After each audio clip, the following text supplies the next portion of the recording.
Hi y'all, good morning from Ohio. That sun is coming up over Lake Erie right now as that train going by is probably going to block our view of it.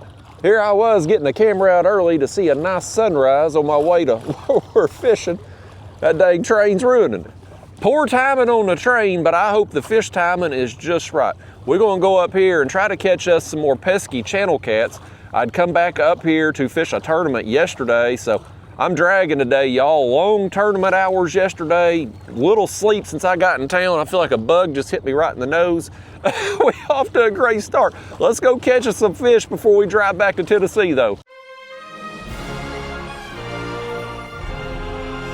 So I've got us out here and set up where we're going to be fishing, and I'm seeing some life on the graph already. I don't know if you can see there or not with the glare and whatnot, but there's something right there off the bottom that's maybe bait or cats or who the heck knows. But either way, we're going to try to catch us some cats today, and I've got a bag full of bait left. I split up my bait on the way up here, half for tournament day and half for the day after, which is today we fishing. And I had to dip into this a little bit in the tournament yesterday because I ran through my other from catching so many fish and having so many fish just steal baits off there. But I think we've got enough for a nice morning session here. And the plan today is to either fish until we run out of bait or fish until we run out of camera battery life, and then I'm going to make the long journey home back to the great state of Tennessee.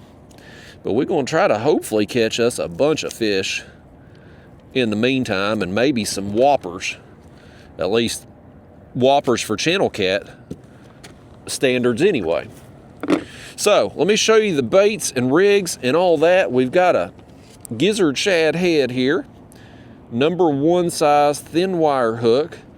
We got 20-pound fluoro for the leader, a little peg float right above it. Up here we've got an inline dragging sinker, because these are my dragging rigs we're going to use today, even though we're anchored. This is a light tackle catfish rod from Catfish Sumo, Daiwa BG 4000 reel, and 15-pound braid for the main line.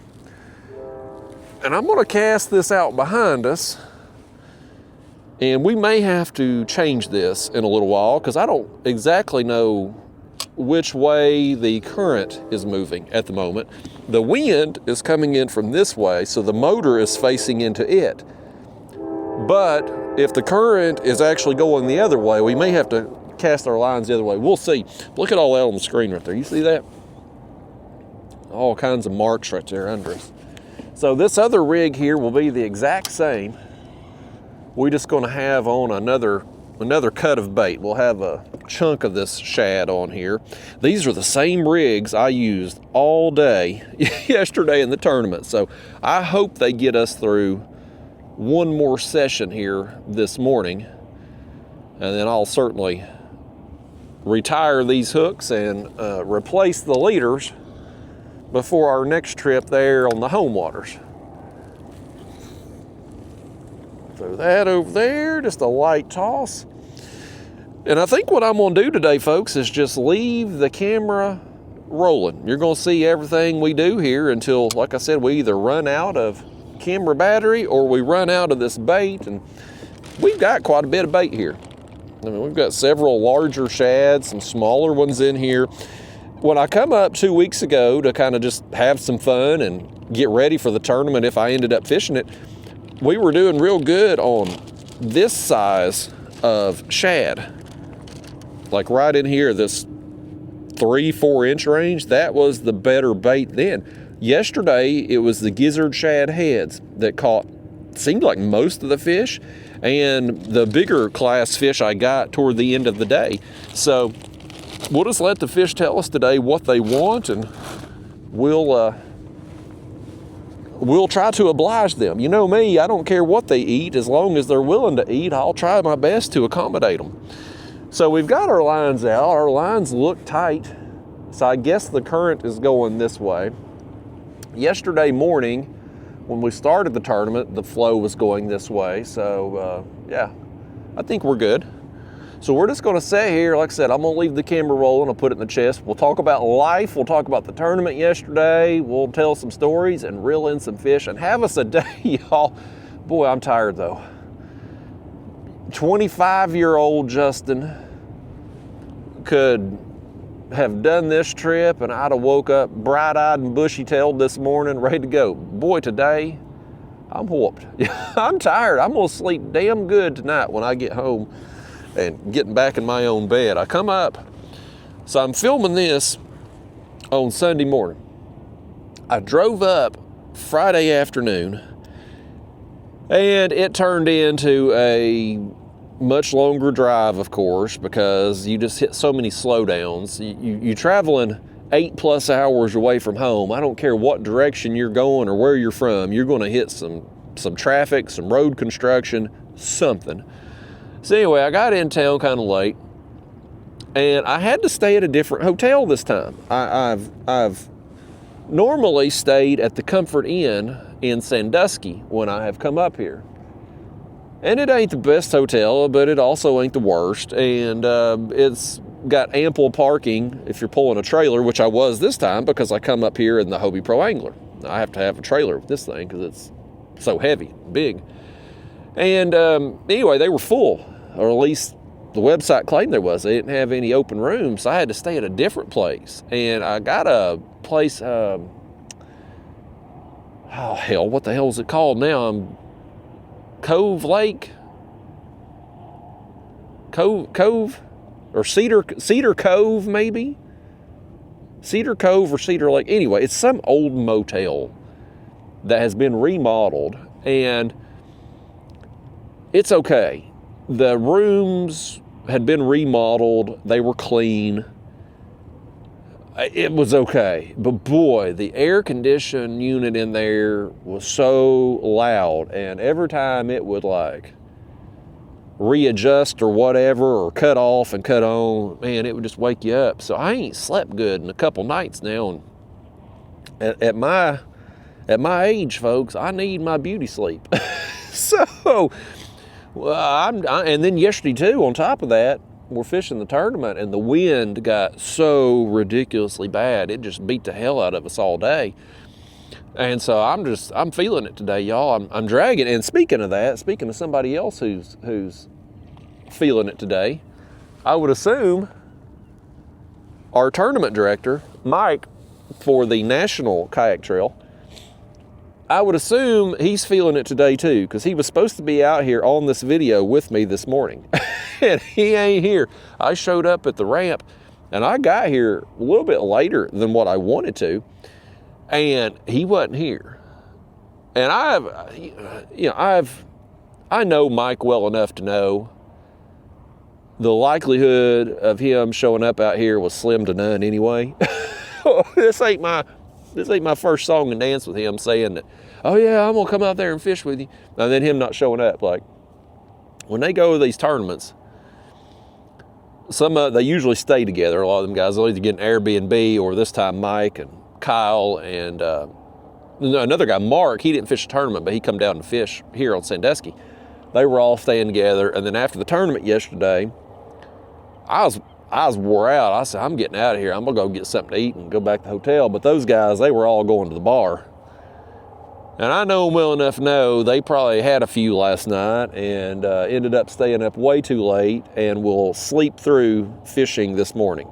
That's my guess, but who knows? They may surprise us. So Kyle, he was going back home yesterday after tournament, but I think Mark was coming out to fish with Mike today. So we may have a couple guests potentially on the video, but, oh, well, we got a fish. We're about to make a guest appearance right now. That's what we're going to have right here first thing. Is he on? Nah, he ain't on. We lost him. Hell, you done lost the first one. This is tournament day all over again. We caught a leaf, though. Look at there. We ain't skunked, folks. We got us a leaf. Right through the hook point, too. Perfect size of the bait. I want you to catch something better than that. Good news, folks. If you see in this video, we caught something better than that, or else this video ain't going to see the light of day.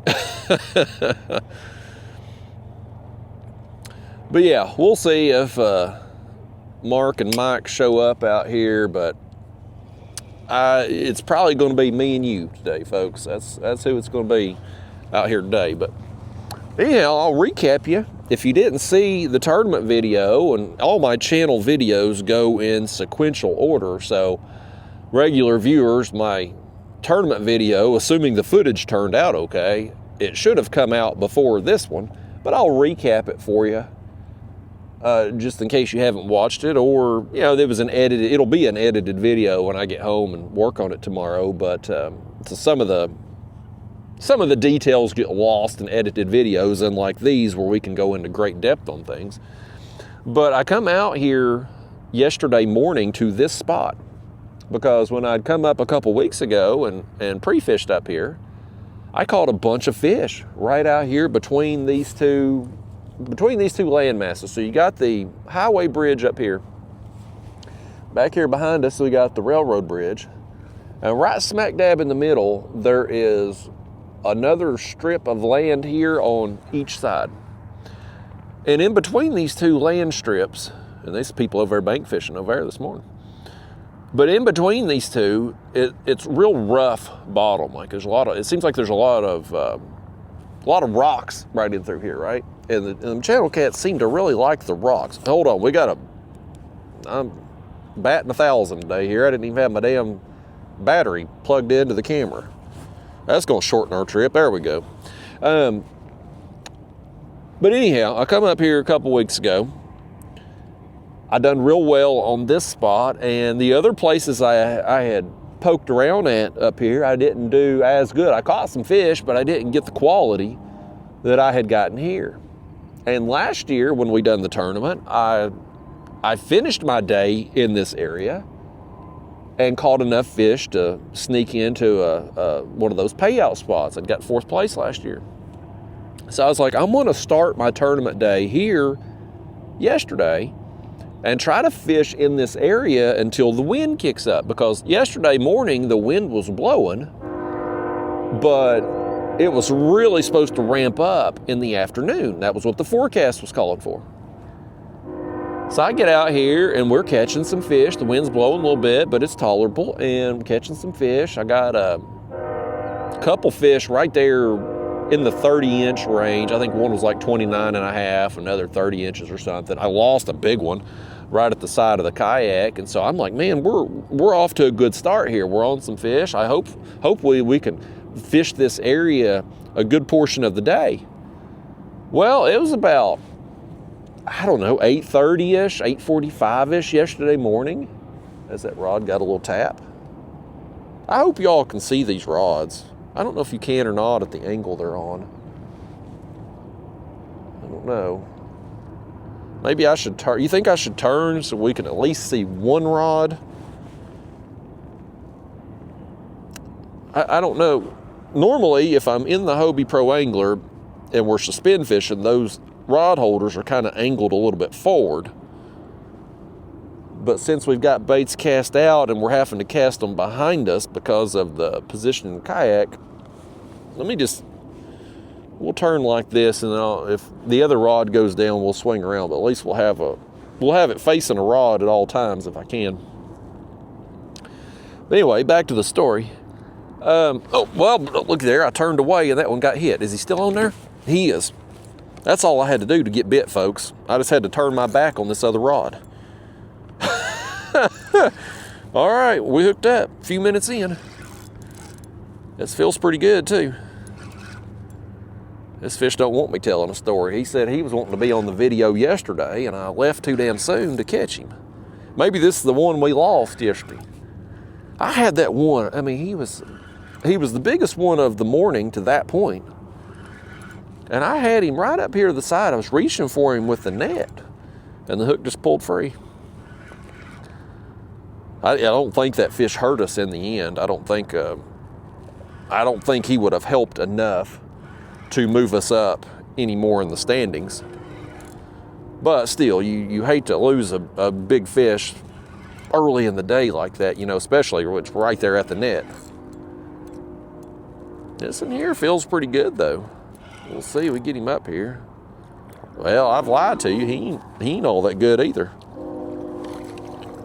Come over here, Channel Kitty.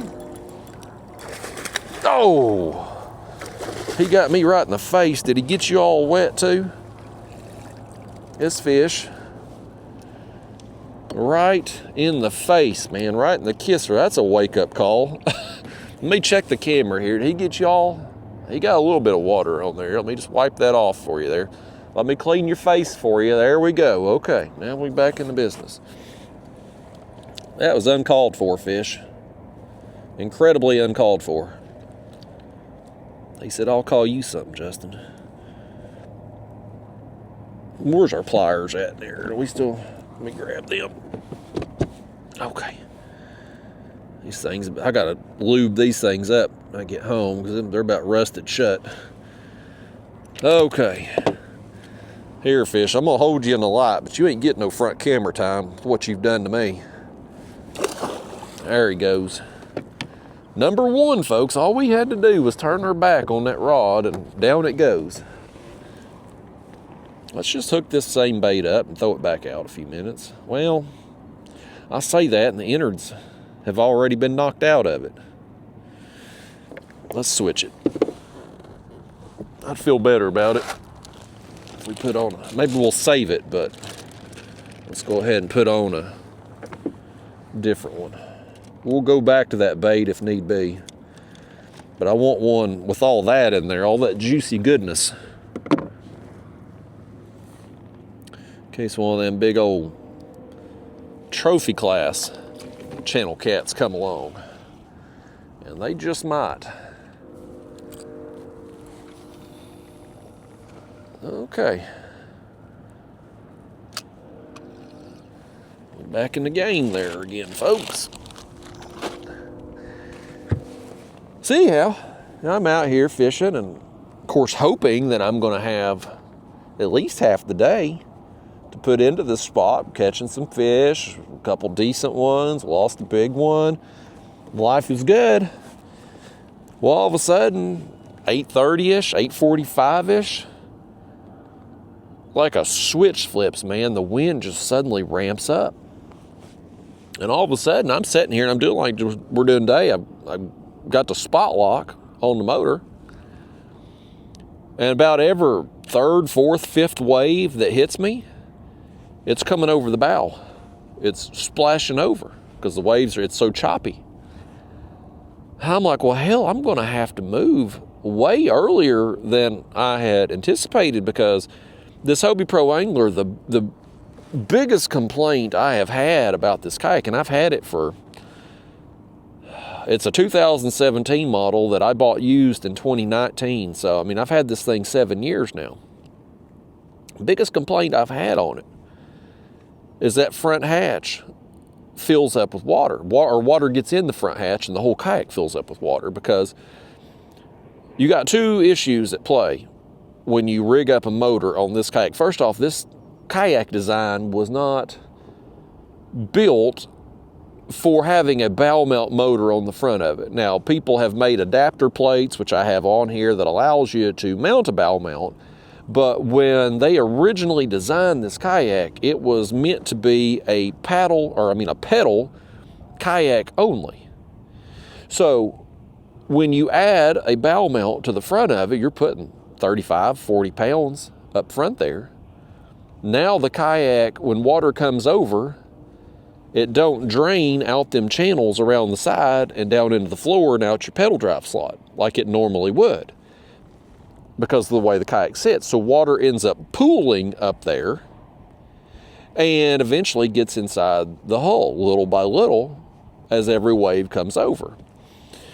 And I've been in some situations with this thing where the hull, where I've been just caught out in bad weather, just couldn't avoid it, and took on a ton of water. So I knew yesterday, I'm like, man, every few waves, I'm having one come over. And it was so early in the day, I'm like, I can't sit here any longer because we're going to fill up with water in no time if I do.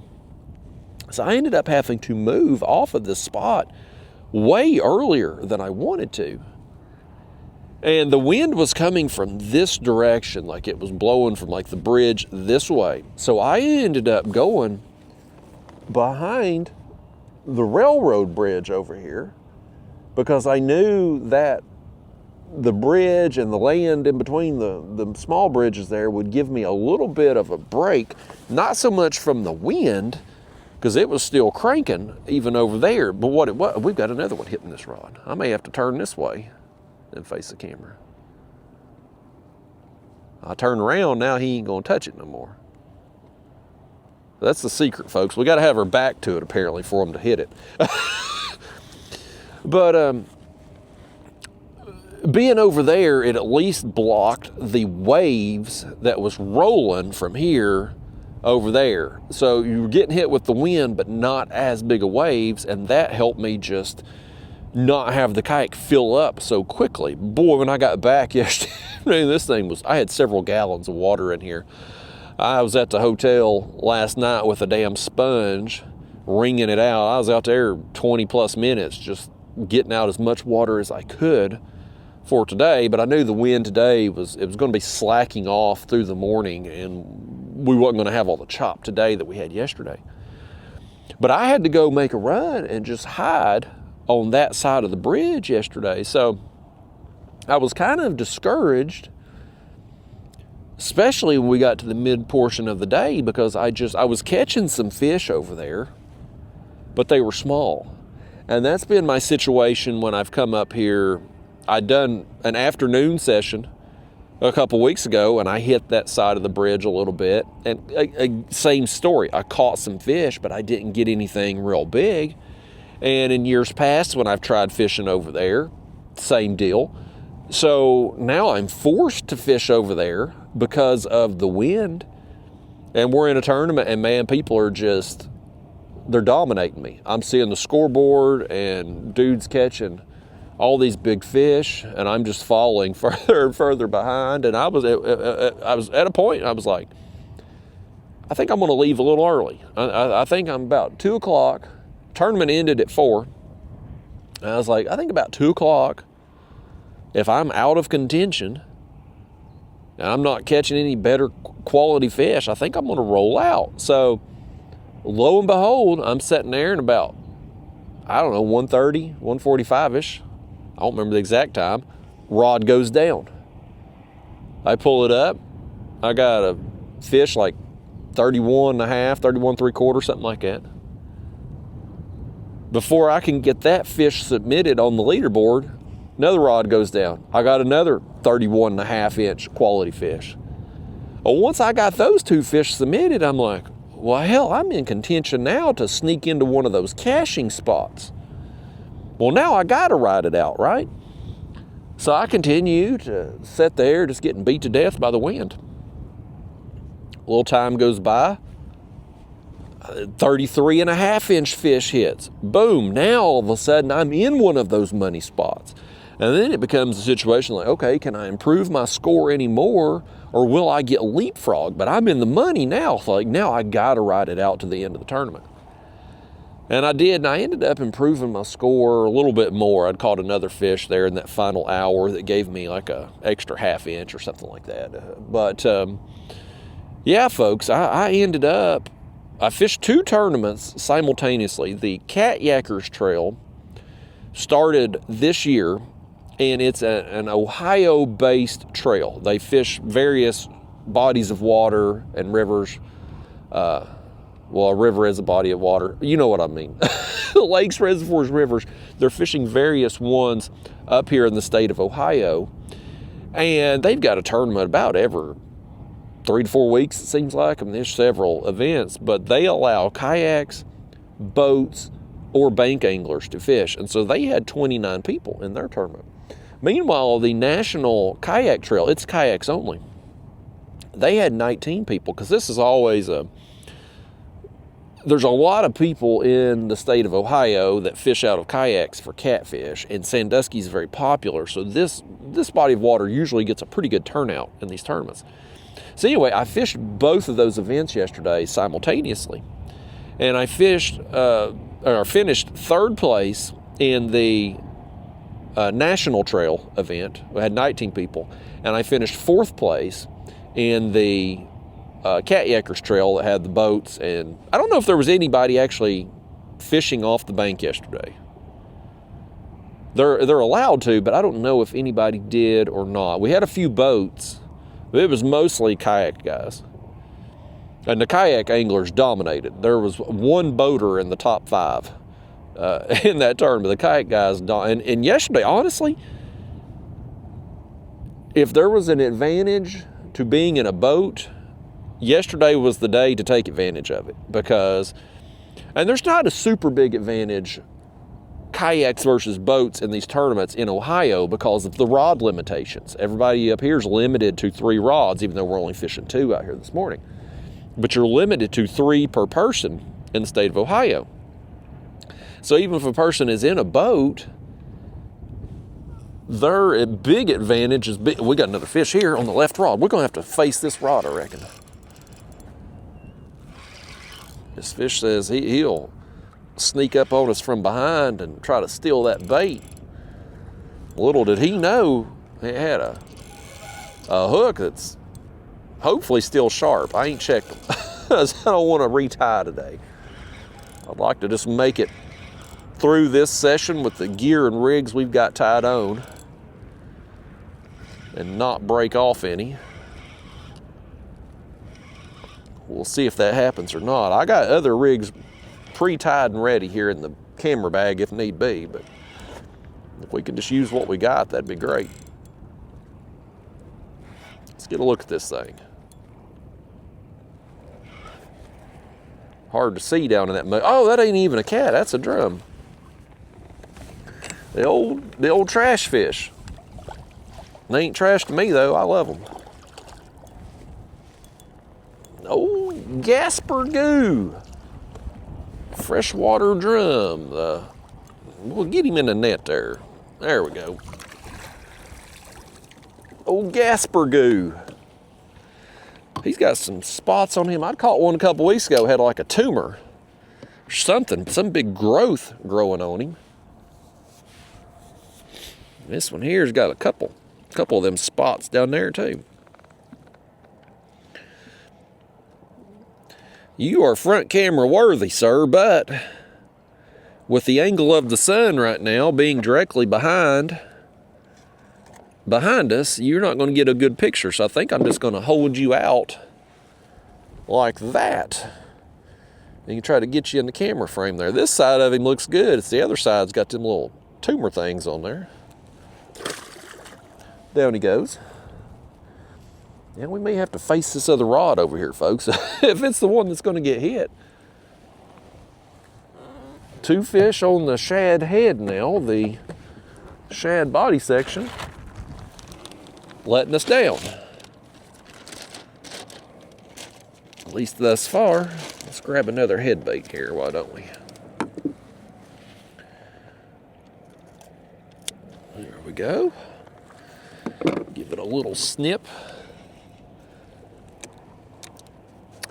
Remind me too to tell you about something interesting that I did observe yesterday about the various rigs. Y'all might find it fascinating. I certainly did.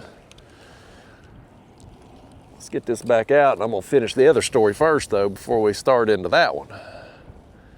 We're gonna do a deep dive though on these rigs and why potentially I think one rig way outproduced another. But anyway, the boat deal, like I don't typically want to fish a tournament in a kayak against boats because it's a huge advantage. Bear with me a second here, folks. I gotta get my handkerchief out. My nose is pouring. There's something up here in Ohio. It happened to me when I come up a couple weeks ago. My nose just pours. There's something up here, some dust or something blooming or something that just tears my allergies up. Let's turn this way. Oh, hell far, we done got, did you see that? Something was on that head bait already. Yeah, let's turn and face this rod, maybe. This is gonna be the one more action, apparently. One of y'all keep an eye out on the other rod over there, though. Something's after it again, ain't he? Well, fish, you gonna eat it, or are you gonna let me tell my story? I'll get mid-sentence and he'll hit it again probably. But I don't like fishing against boats most of the time, because if you're on in a state where a person can fish more rods and you put somebody in a boat that can go out and fish a bunch of rods and cover a bunch of water very quickly and do it, you know, high winds and all that aren't going to affect them as bad as what a kayak is. Like, it's a competitive advantage. But when you reduce the number of rods, everybody's fishing the same number of rods. And if you're on a body of water where there's enough access points where people in kayaks can get where they want to go in a reasonable time, it's not a very big advantage. But yesterday I did feel like the boaters had a huge advantage. He's boning it again. He wants it. But because of the wind, like this area out here, and the fact my kayak was going to fill up water, I couldn't fish it. I couldn't do it. I had to change my plan hour and a half into the tournament. Whereas somebody in a boat, it would have been rough, like it wouldn't have been an enjoyable experience, but they could stay out here. I picked up on it and he wasn't there. He's just down there chewing it. So anyway, yesterday I thought, man, it's the boaters, it's their time to shine. But only one of them made the top 5. The kayak guys dominated. The winner, he caught a bunch of good fish, man. He blew everybody away. And Kyle, that I know, he finished second place, and he caught some good fish and had a pretty substantial lead there between second and third. Has he got it this time, folks? Let's pick up on it. He does have it this time. We finally got him. He's hit it 4 or 5 times. We got him now, don't we? See, this is why I wanted to fish here yesterday for the tournament, because we just catching fish right off the get-go, man. We're half hour into this session, and this is numerous bites already. Get this one up here. You think it'll be another cat, or will it be a drum? I don't know what we're going to have here. It feels pretty good, whatever it is.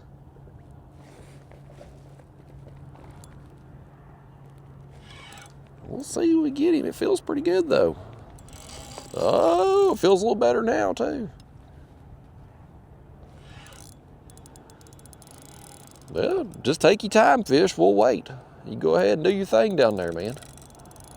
He's got that rod bent, don't he?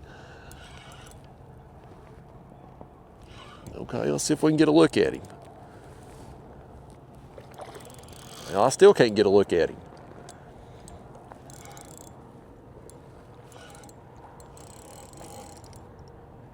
He's got some fire in him today. He's more energetic than I am this morning. Oh, channel kitty. He's got some, he ain't very long, he's got a little meat on his ribs there, don't he?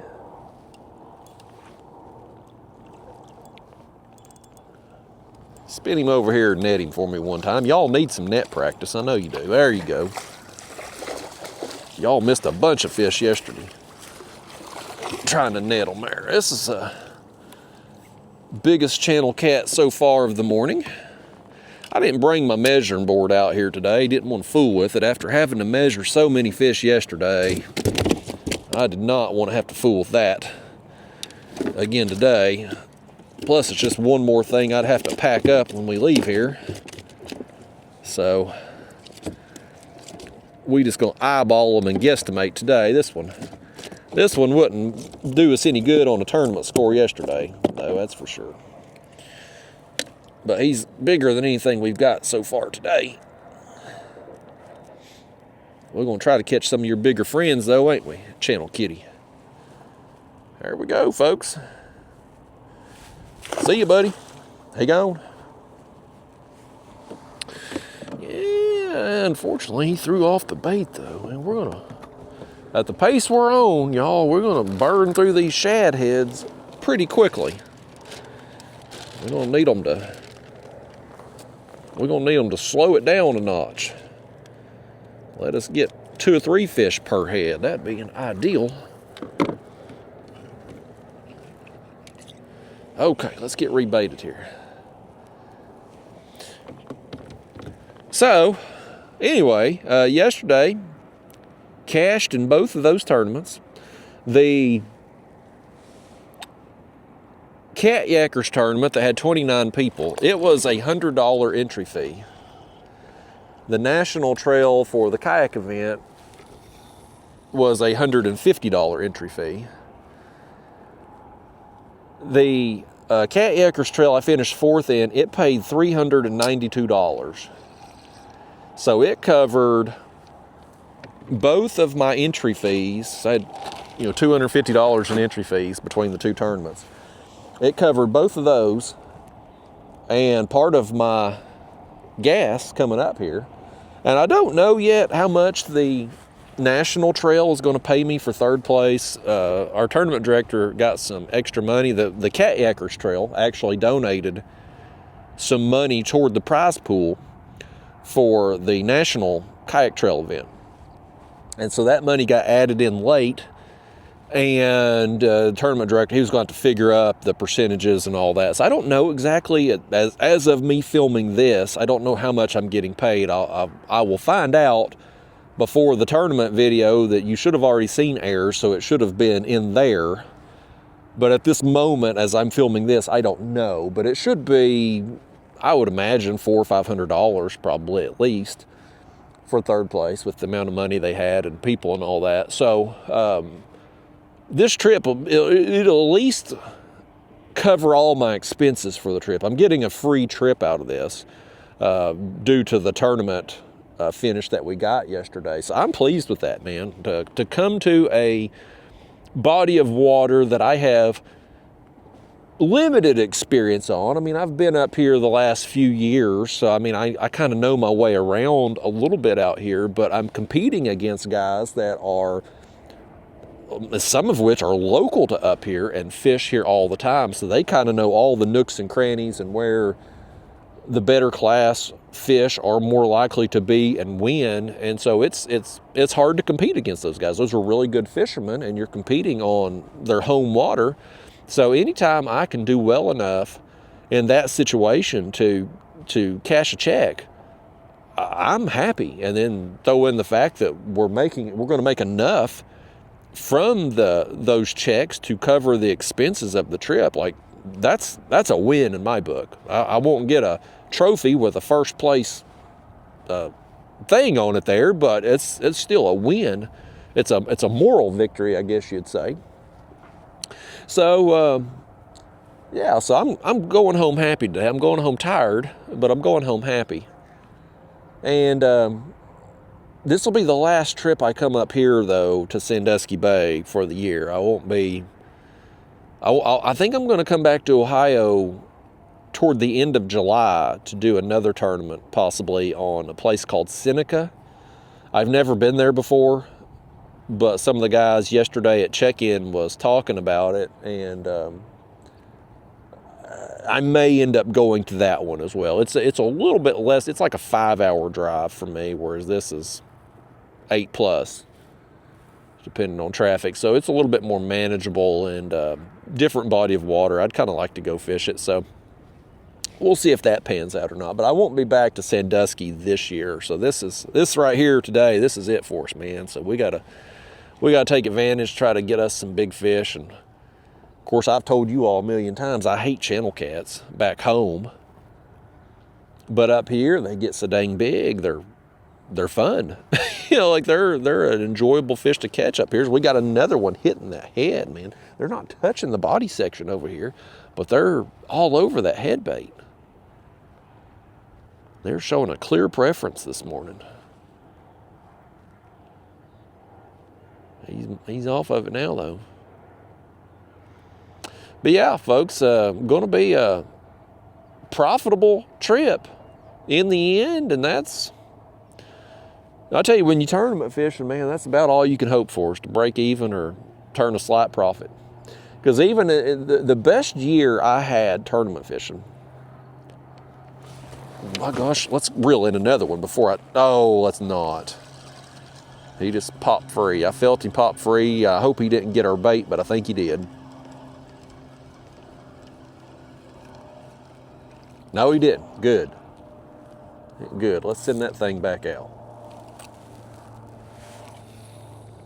We can't be having them steal them head baits. We just ain't.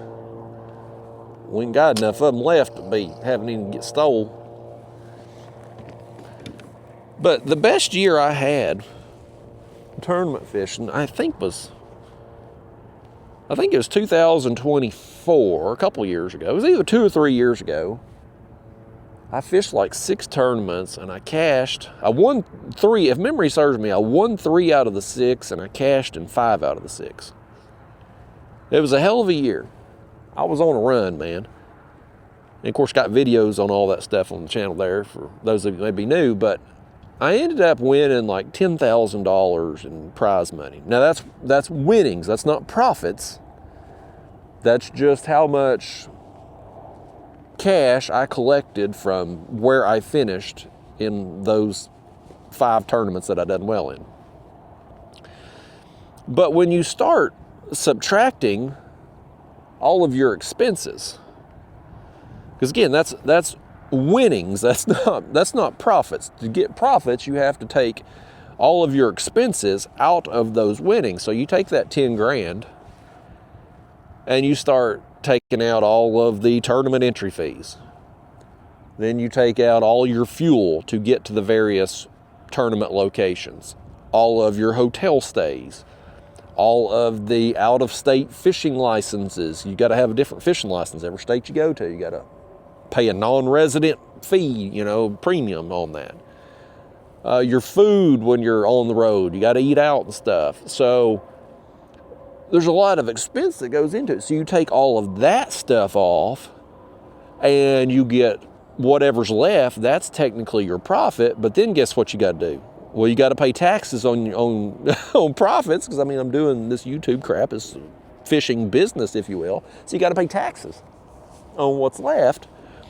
And at the end, there's barely anything left when it's said and done. And it's like, man, I had a great year. I won 3 out of 6, cashed in 5 out of 6, and there's barely any profit. So that's tournament fishing, man. That's really when you get down to it, when you go somewhere to fish a tournament, at least in the kayak world anyway, these big professional organizations, the Bassmaster and Major League Fishing and all of those. Now those guys can maybe make enough from winnings that they can sustain a lifestyle and do it professionally and whatnot. But in the kayak scene, you're just basically hoping to go fish some new water and break even on the trip. Like that. And if you can turn any kind of profit at all when it's said and done, give yourself a self high five, man. You've done something, because they just ain't enough money in the prize pool there just ain't enough to make real profits on this crap. So yesterday, again, that's why I just consider yesterday a real win for me.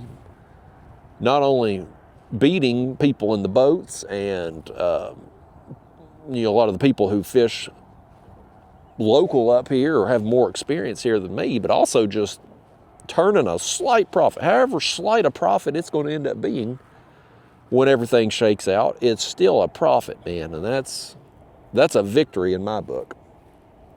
Now, I will say this, though. The guy who won yesterday, he won both. He was a kayak fisherman, so he fished both of the tournaments, and he won both of the tournaments. And he's going to end up getting, when it's said and done, he'll probably be over $4,000, maybe close to $5,000 in winnings for him. And he lives up here, so it'll be all profit for him. It was a really good day in his situation. And Kyle, guy who finished second place, he got the big fish prize too. So he finished second place and got big fish in both tournaments. And so he'll end up having, and he's also, he's in Ohio, but he lives further away from, he's like 3 or 4 hours away from here. So it's not, this place ain't local to him, but it's, he had a little bit less expenses just from the driving, and he was shacking up with Mike and Mark over there at the campground too. So he didn't have quite the expense of some of the other people, but we got him. Oh, I pulled it out of his mouth again. He wanted it, by gosh. Yeah, folks, if you're going to do not just these tournaments, but any of these kayak tournaments, my bass fishing friends back home, a lot of those guys travel around too. It's the same deal. You're just hoping to break even. If you have a good year, you're going to break even or take your wife out to a nice dinner with your profits when it's said and done. But it's a good experience up here anyway. And our group of guys that fish the kayak trail,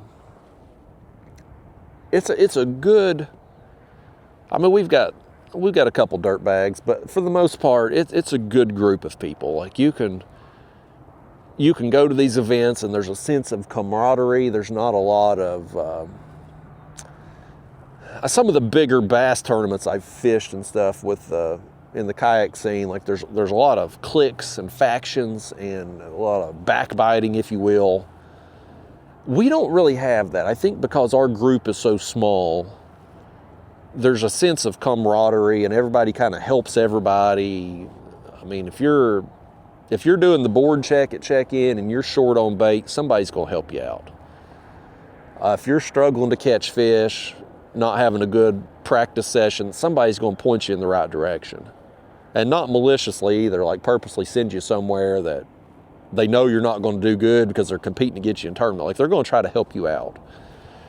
I mean, I've seen that happen numerous times through the last few years. So it's a good core group of people that fishes these tournaments. It's just a small core group of people. And I think the Cat Yakers Trail, man, they've started out really well. I mean, they're the Ohio only group, but like that fish ain't going to end. He's got it now.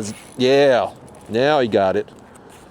Boy, I tell you folks, we've got several bites here, right here in the beginning of the trip, buddy. I wish I could have spent way more time. This feels like a good one too. I wish I could have spent more time here yesterday. I don't know that the outcome would have been any different. In fact, the outcome may have been worse than what I ended up doing. But my biggest fish I caught in the afternoon. So if I could have stayed here a while longer yesterday morning, who knows what would happen. We'll never know. But I know we got a good one on right here where we're at.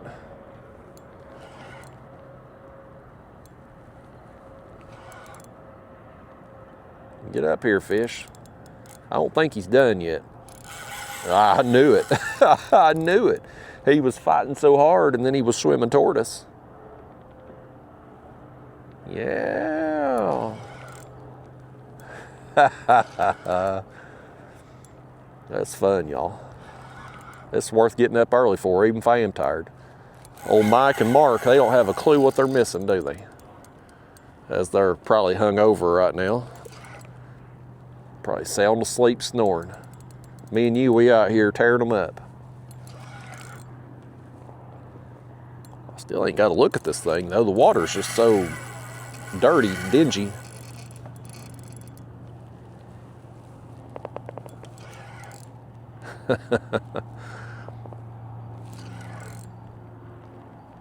This is fun. This is going to be a good one.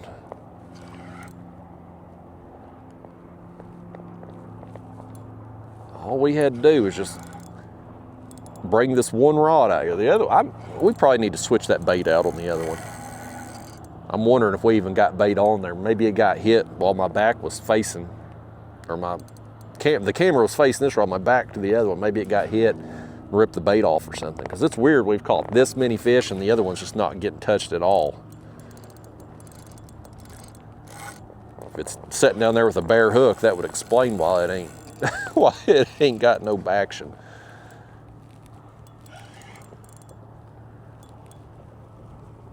Yeah, this one here is going to be a very nice fish. whatever it turns out to be. I still don't know. I'm assuming it's a cat. It's either got to be a cat or a drum, most likely, but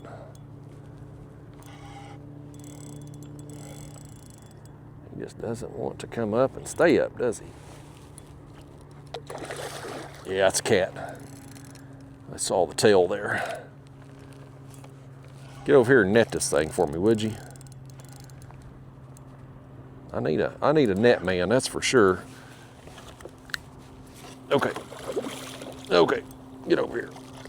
Get over here. And, oh, big old ugly thing right there. That's a good one. That's a good one, buddy. That, folks, that is a nice, nice channel cat right there. This one would have definitely been on my score at the end of the day in the tournament yesterday. Ugly old thing, but boy, he's got some size to him. I knew when we were reeling this one in, I was like, this one right here is different.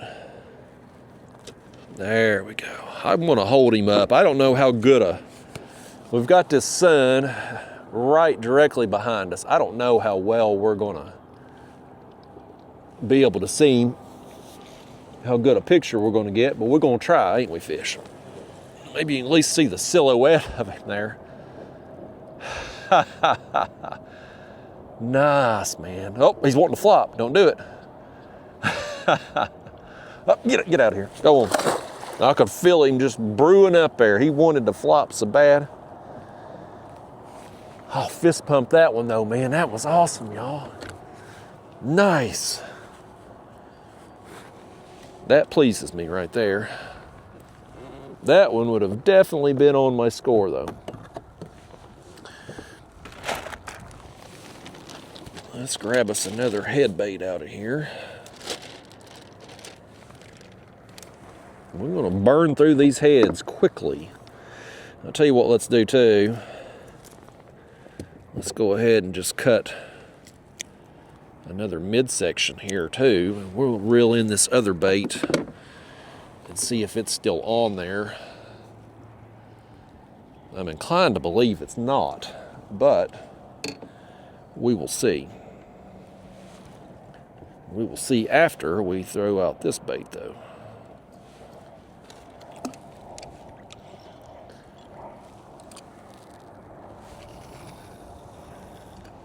Okay.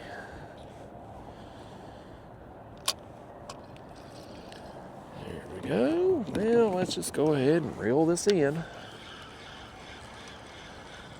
What do you think? Get your bets in now. Call you bookie. Do we have bait on here or no? We do not. Yeah, we had our back turned to that thing and we got robbed. One of you's called the law. They got any police up here in Sandusky? I bet they do somewhere, by gosh. Let's toss this one back out. Y'all let me know if this rod gets hit now. How am I gonna know if my back's to it? Well, here's the other thing we need to take a bet on right now. Are we gonna run out of bait or camera battery before we have to call this trip quits? I don't know what it's going to be. I'm inclined, at the pace we're on, we might run out of bait. Either way, if we burn through all our bait, we've had a great morning here. But anyhow, let me tell you this. So, again, state of Ohio, you can have 3 rods, right? And when I'd come up here a couple weeks ago, I was in my Hobie Lynx, and I can only fish with 2 rods on that kayak. And of course, out here this morning, I'm just fishing with 2 rods. Most of my fun fishing trips these days, I'm just running 2. But tournament day, I thought, what the hell? I'm gonna run a 3rd rod if I'm anchored like we are, or spot locked like we are now. I can just throw another rod off the back. So I'm running, these prototype Catfish Sumo rods we've been working on, and I've just got these 2 right now in my possession. So, well, that's not entirely true. I have the newest version of the prototype rod, got delivered right before I come up here. But I didn't want to try them out on the tournament trip in case something, because you never know when you got a brand new rod, is something wrong with them? These are prototypes. These have been tried and true at this point. I've caught enough fish to know, but the new ones, I don't want my first trip with them to be on tournament day. But anyway, I brought one of my heavier action rods. My Gollywhopper rod's got the heavier line and all that. And so I knew for the tournament, two things. First off, when I'd come up here previously, this setup, while anchored, outproduced everything else. The dragging rig with the float there outproduced me trying to suspend fish or me casting baits out with a Carolina rig and baits on bottom. I don't know why, but on that trip it did. So I definitely wanted to have these rigs on when I would be spot locked for that very reason, to at least test it right from the start up here in the tournament. And I also knew I was going to be spending part of the time yesterday dragging baits. And so I wasn't going to have to retie. It was going to save me time.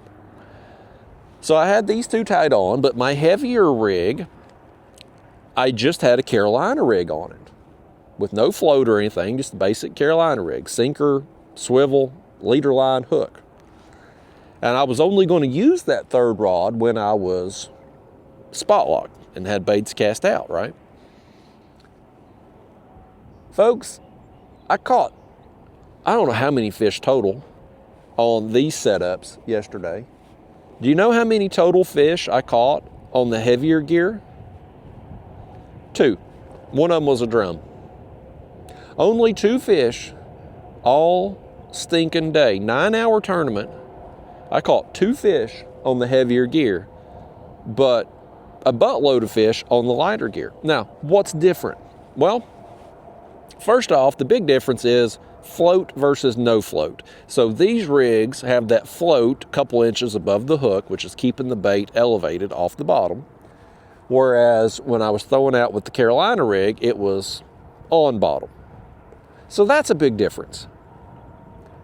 Now, when I started the day yesterday, I had one of my old rigs on, one of my heavier gear, right? So on the heavier tackle setups I use, I've got my 40-pound main line, egg sinker swivel, 80-pound leader, and 10-aught size hooks. And my baits yesterday was a little small for those size of hooks.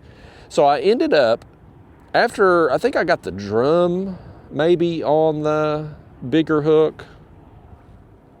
I can't remember if I got it on the bigger hook or if I'd switched it out for a smaller one before I got it. But either way, I switched out to one of my lighter tackle leaders on that heavier setup. But it was still on bottom. And I just didn't, well, he tugged on it. I just didn't do worth a crap on that yesterday, man. Not worth a crap. My gut tells me it was important to have the bait elevated. And that floating it up was probably the difference. But it could be the lighter tackle versus the heavier tackle deal too. Because we've seen this play out over the course of the last year when I've been using the lighter tackle more, when I've been in this kayak where I can run more rods and put a light tackle versus heavy tackle, man, the lighter tackle, you catch more fish and tend to catch bigger fish with the lighter gear than you do with the heavier tackle. I think there's something to it. Now, it may not have been the reason yesterday. It could have just simply been float versus no float. Has he got it now? He hit it a second ago. He does have it now. We're going to reel in another one, folks. Danged old Kayak Mike and Mark, they're sound asleep right now, folks. They're sawing logs, snoring, hungover. And we out here just tearing them up. We'll have all these fish caught before they ever roll out of bed today. Oh, we're doubled. One of you's grab that rod right there. One of you's grab it, would you? I need help here, folks. We got 2 rods going down. We'll get this one up here to the surface and then we'll pick up on the other one. Let's get up here and get a look at him at least. He feels pretty good. There's some good quality fish in this area right here. This is a good area to fish. All these rocks down there. Let me just see if we can, I'm gonna take my hand off that line, we'll break it. I was just wanting to get a look at him before we pick up on the other one. Ain't that amazing? We actually have bait on a hook on that other rod and it gets hit. Hard to catch them on a bare hook. I don't care if you got a float or not. Oh yeah, that's a good one. I got to look at him then. That's a good one there. Let's set him back and reel in his friend right now. You hold your horses over there, fish. You wait your turn. We got to reel your friend in here first. I'll come back to you. I'll land you first over there, I promise. He don't believe me. He's trying to get away over there right now. He said he's just going to unhook himself and go home if this is how we're going to treat him. This is terrible customer service, he says. I'm a man of my word. I'll set this one back in the rod holder and we get a look at him and we'll go over there and net that other one. And this one here wants his moment of fame too, though. They're just desperate to be on this video day. They heard this is my last time at Sandusky Bay for the year. It's now or never. Oh yeah, that one there's way smaller than the one over here. So let's hold true to my word and net this one first.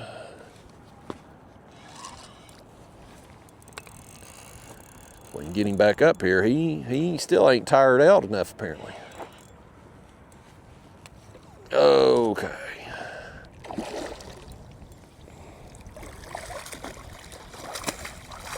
Well, he actually, you know what? Oh, Lord, he went in and out of the net. We had him in there and you all somehow let him escape. There we got him. He didn't end up being as big as what I initially thought he was when I first saw him. He's definitely as ugly as I thought he was going to be, but he ended up not being quite as big. I'm still happy to get you anyway, buddy. There we go. We'll hold you in the light. Oh, well, no, we ain't gonna hold him long, are we? He said no thanks. Let's do this. Before we land his friend, let's go ahead and rebait. Try to take advantage here if we've got some more working through at the moment.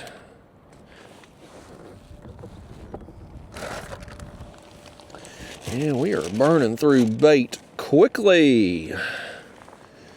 But that means we're catching fish. I thought I had enough bait that I brought up for 2 sessions, but I ended up having to dip into this a little bit yesterday afternoon, and that cut down what we had available for today. If Mike and Mark had come out here, we might have could have bummed some off them, but they are significantly later than they were supposed to be, if they come at all. I'm guessing they won't show up at all today.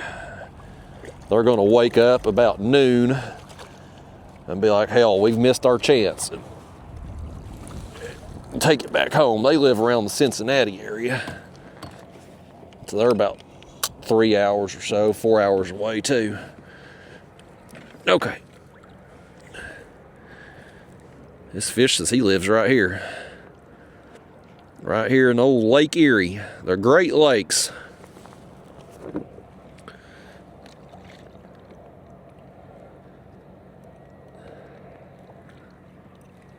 Get that hook out. One of you, would you get that hook out? Well, it's right there in the dang flesh, buddy.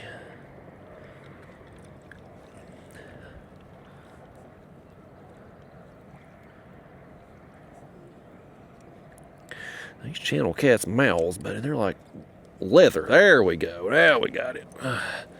Get on, fish. Get on there. You're one of the smallest ones of the morning. We can't get too excited about you, can we?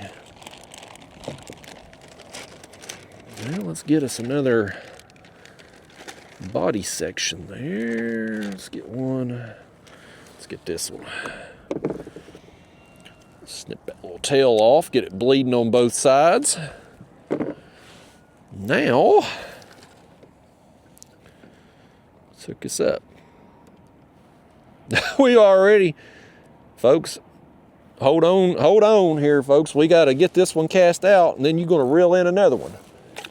That one on the head bait's already hooked up again before we can get this one out.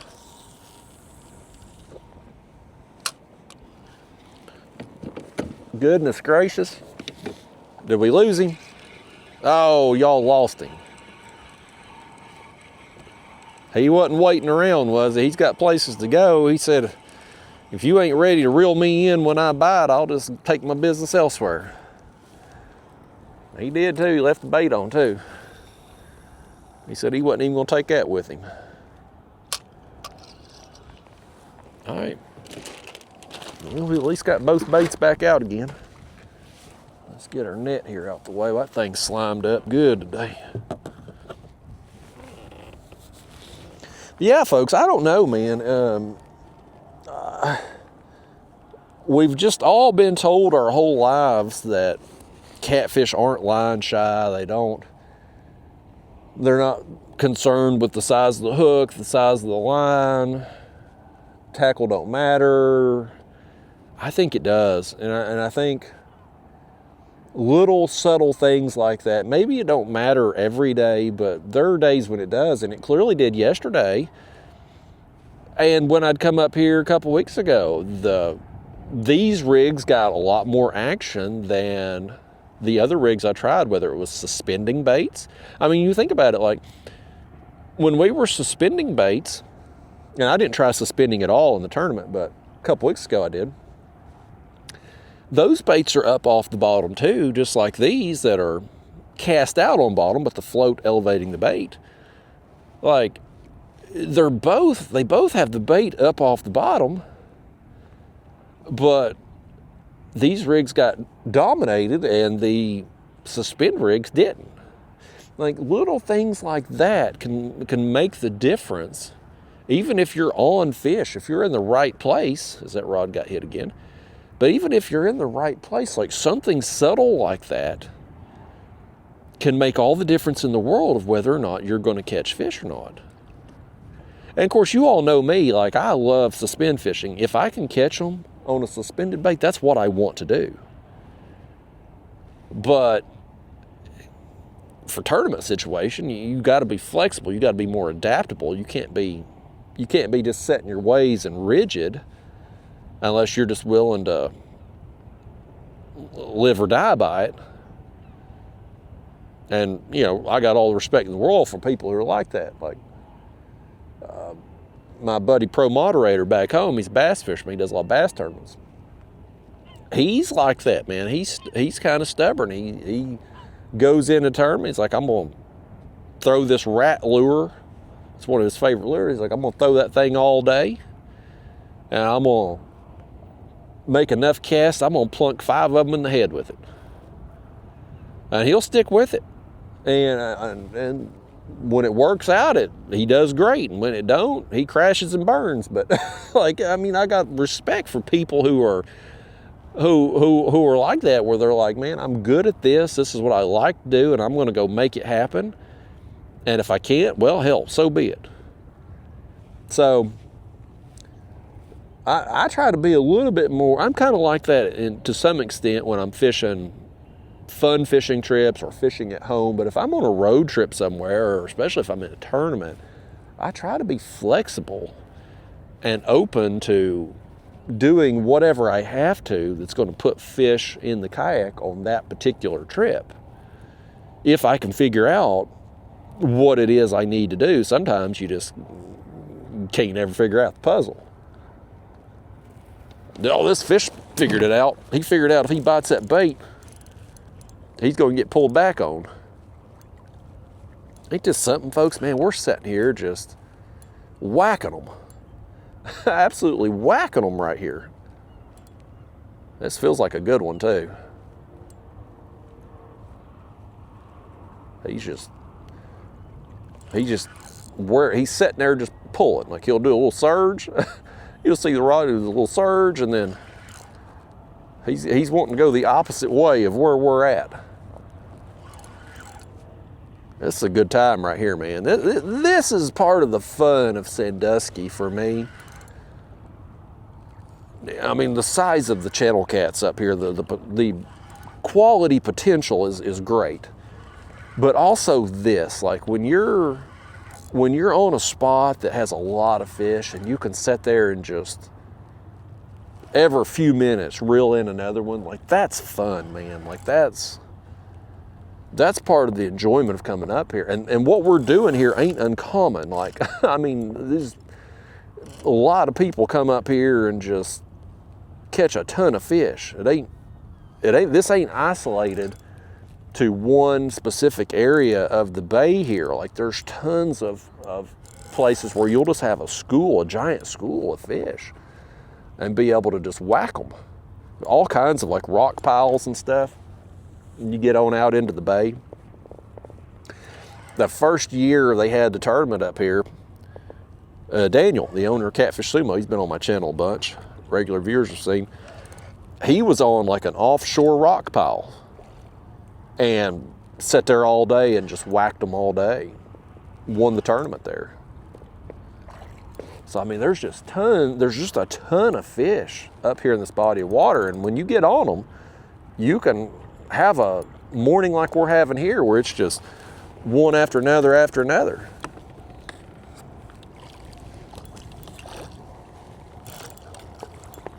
There we go. There we go. He left the bait on too. Heck yeah.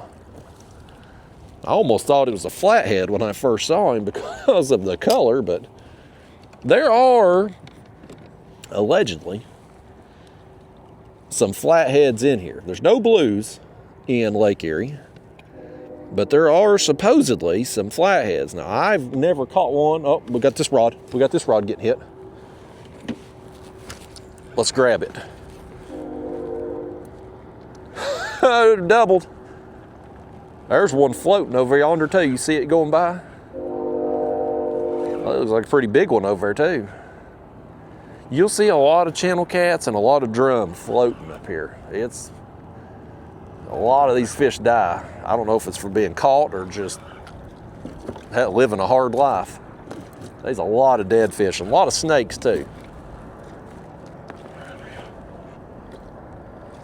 But yeah, there are supposedly some flatheads. I've never caught one up here, and I don't recall one in any of the tournaments I've fished up here the last few years. I don't recall anybody ever catching a flathead during the tournament either. But there are supposedly some in here. Just no blues. Let's get this one up here and look at him. Yeah, that one's a smidge smaller than the one in the floor here. So we'll put, oh, well, I was going to put him back in the rod holder, and he said, Justin, if you ain't going to land me right now, I'll just leave. So he just pulled that hook out and took the bait with him. This one was kind enough to leave the bait on, and we're going to reuse it and try to get another fish off of it. As soon as he calms down, he thought, did you see that? He thought I was going to give him that bait. That's what he thought. Now he's going to act out because he's disappointed. And ain't no free meals around here, channel cat. Ain't nothing free, buddy. You got to pay your way. You want something, you want a free meal, you call the government. You call your congressman, buddy. That's the only ones giving handouts around here. Let's get this on. Well, there's a channel cat floating on that side too. Lord, there's water on top of the camera. There ain't none on the screen though. Let's rehook this bait and send it back out. The stuffing's, some of it's been knocked out, but we're going to try to get another one on it just for the simple fact we're running low on them shad heads. Lord, we've done it now. I stuck that hook right in the dang camera mount. Put that in the blooper reels. If that's the worst thing we do today, we're gonna be all right. Let's grab another body piece for the rod on the right.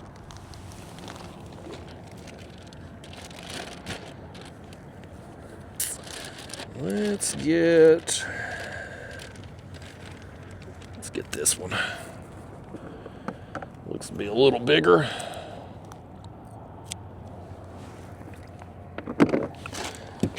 Whoops. Okay. Rebaited here. I'm really surprised we ain't broke a leader. As many fish as we've caught, I mean, just the abrasion, you would think, and this one's got some abrasion on it right there, but there's number of fish that we've caught the last 2 days on these things with, I did go 20 pound on the leader line. I've been using 15 on my lighter gear, but these dragging rigs, because they're coming across stuff, I thought I'm gonna try 20. I don't know if it's necessary or not. Hell, I don't know if 15 is necessary. We may could do just fine with 10. I probably need to play around with that a little more too, but we're running the 20 and it's been good to us. We've got a bunch of fish on it in 2 days now, and running the same 2 liters. I gotta clean my nose out again. Y'all bear with me. Lord, here comes 2 jet skis. It ain't 7 o'clock in the morning, I don't think. I've lied to you, it's 7:35. Hold on a second here, y'all. Let me see if this is Mike that's messaged me. No, it ain't. I thought I thought Mike might have been him there messaging me, but it wasn't. I guarantee him and Mark still sound asleep. They had them a night. They ain't gonna be out here today. If they ain't out here already, they ain't coming today, folks. It's me and you fishing on this trip. Just how I thought it would be. That's all right though. I can't always count on y'all to watch these videos, but you can count on me to be out here making them, by gosh. Some of yous I can count on. Some of yous watch every video. Oh. Right rod here. Turn my back on it. Yeah. He's wanting to pull too now. This might be a little better one also.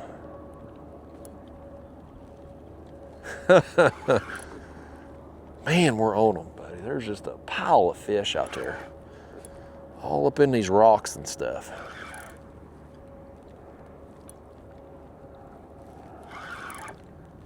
He's pulling good, buddy. On that body section, we just cast it. I mean, how long does that bait, how long was it in the water? Couldn't have been long. That's, the nice thing about doing these uncut, unedited videos here, you get to see that. Like when we're on a good bite, like you see how long it takes. And unfortunately too, when you're on a not so good bite, you see how long it takes in between bites. But today, when we're tearing them up, you can see how quickly the bites are coming. Now, we ain't gonna move today, y'all. We're just gonna sit here for the duration, catching them like this. What is, I don't think this is a cat. What is this? Is this another drum, maybe? Oh, we'll never know. We'll never know. He pulled free right there. I don't think that was a cat. There's no slime on our line right now. It didn't feel like a cat when we got him up there. I don't know what that was. It was probably a small drum, I bet. We'll never know. Dadgummit. Y'all lost another fish. Let's get this one, I guess. Do some trimming here first. You know me, I like to cut them tails off and get some of them larger fins. I just think it's good to have the bait bleeding out both sides. It's gonna put out a little bit more scent. And personally, I've just never done good historically on the tail pieces. Some people argue that with me, but I personally haven't. It comes down to what you got confidence in. I don't think out here, man, you get on a pile of fish and they're hungry and feeding. I don't know that the cut really matters all that much, but we have, with that said, seen a preference today for the head baits. So even amongst a pile of fish, there is still some, well, speak of that, he's on the head bait now. He was hitting it. But anyway, folks, it's been a hell of a trip. I've enjoyed it, but I am going to enjoy sleeping in my own bed tonight and sleeping in the morning. The weather is supposed to be bad at home tomorrow. It's supposed to be some rain and storms. And it's supposed to be super windy up here tomorrow. That's why I'm not staying longer. If I'm going to travel this far, which is, again, 8+ hours each way for me, I would really like to fish 3 or 4 days, man. But kind of when I'd come up here a couple weeks ago, I had 2 days that I could fish where the wind was manageable. And same thing today. Well, I mean, yesterday the wind was worse than forecasted. Is he on it? He is. We got another one, y'all. But yesterday, like, I knew the wind was going to be bad. Oh, and he let it go. But I knew it was going to be bad yesterday afternoon, but I knew the morning was supposed to be okay.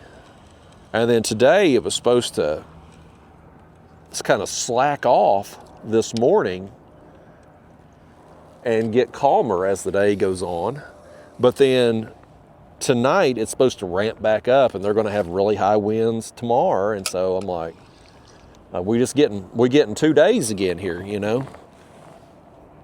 We just got to work around the weather, work around Mother Nature. She's ultimately in charge when we fish. But I'm gonna go home, get home tonight, hopefully get home reasonable hour. And then tomorrow, while it's raining and storming, I'm gonna work on the video from yesterday, get it edited and all that crap, get everything uploaded, and hopefully start fishing at home again on Tuesday. I've not done any good at home since the spawn started. When I got back from the Sandusky trip a couple weeks ago, I got one catfish video that, I mean, I caught some fish, but it was one of them situations, kind of like we talked about a few minutes ago, where you see in an unedited video out here today and the bites are taking very short amount of time in between the fish, right? But that day there was a lot of time in between the bites and very few bites, very few fish caught. But I mean, that's how it goes. That's fishing. But the spawn is happening at home, and it's just been tough going lately. Now I've actually had 2 skunk trips as well. So it's getting content at home has been kind of difficult lately. When those fish went on the nest, there's still a bunch of fish out there. I mean, juvenile fish and females and stuff, and maybe even some fish that went on early that are done, and some fish could be possibly late nesting that haven't went on yet, but I haven't been able to locate them, and I've been having a hard time. So we'll try again on Tuesday. Another thing I kind of want to do, one, because I just want to do it, and 2, I'm just curious to how you, the audience, would, if you would go for it or not. But y'all know I love me some ultralight fishing, and I got me that new reel one of my channel members sent me, the Shimano Vanquish. One of my channel members, Aaron, he sent me that. We got a fish working his head here. I don't know if he's got it or not. I hate to pick up on it, pull it out of his mouth, but I'm going to try it. So far, so good. So far, he's still on there. I don't think he's going to be very big, though. He's either swimming right at us or he ain't very big. I'm leaning toward just, he ain't very big. He is swimming at us too though, so. Yeah, maybe he feels a little better now that I got caught up with him.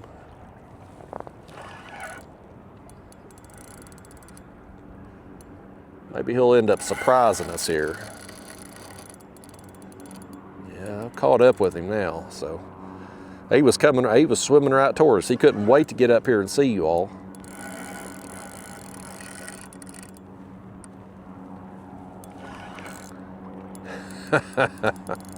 It's one after another today, man. This is all right, man.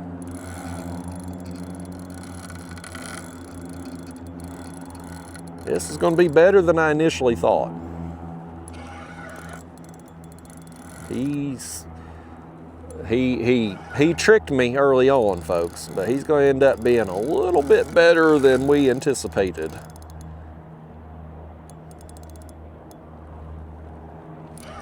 And I'm here for it too. I want to catch me some of these big ones, man.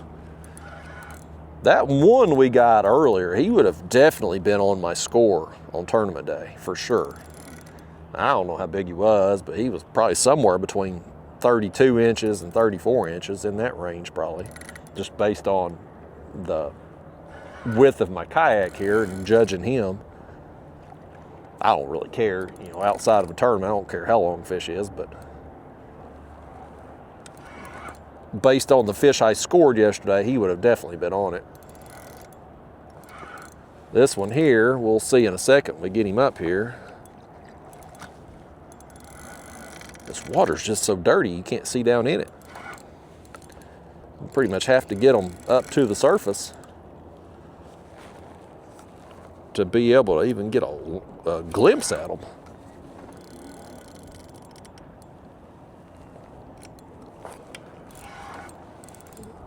Let me just pull on him a little harder. I just want to get a look at him. See how big he is. It's a channel cat. Not a drum. Not a drum and a channel cat costume, an actual channel cat. Get over here and net him, would you? These channel cats, they do not like to be netted. They just in and out of that net, do everything they can to avoid it. I mean, I don't know that I'd want to be netted either, but I don't know that I'd resist it as much as they do. Yeah, he's way better than I initially thought. I initially thought it was just a little dinkety-doo, but he was just swimming at us so hard he didn't feel big. Now we get him up here. That's another quality fish. The real fight started once we got him up here close to the kayak. Yeah. I'll take that hook back, please, and thank you, sir. Okay. We'll hold you out like that. Sorry about your luck, fish. There ain't no good front camera shots to be had today with that sun position behind us. If we were hard anchored, we would be facing into the sun, but we got the motor with the GPS, so it's easier to just spot lock. Cut us another head bait. I had plenty of shad to come up here on this trip. Even though the fishing for catfish ain't been good at home, the bait fishing has been, at least for shad anyway, skipjack's been. I only know of one place back home where people are getting skipjack right now, and there's so many damn people out there getting them, I don't want to fool with even trying to go. Especially for no better than the catfishing has been. Okay. We probably need to reel in our other one over here too, because it got hit during all that, and I'm wondering if the bait didn't get knocked off.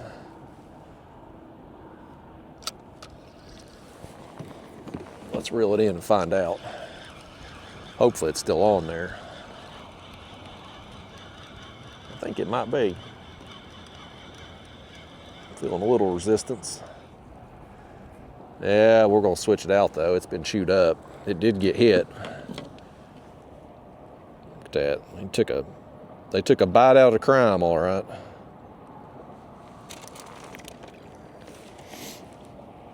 But anyway, I was trying to tell you before that fish so rudely interrupted. I'm just, man, I've been in the mood to do some ultralight fishing. I haven't done as much of it this year as what I want. And I got that new reel that my channel member Aaron sent me, and it's awesome. And I was kind of thinking about trying something where, since the catfish and they're on the nest and fishing's just so bad right now,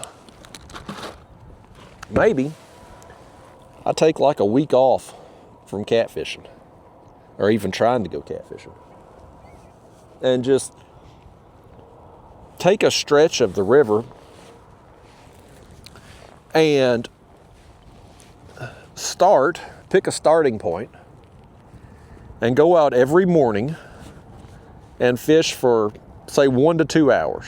I mean, this will be, if I'm doing this will be an area close to home, right? Like, I'm not gonna drive an hour and a half to fish an hour type deal. But yeah, so it's somewhere close to home.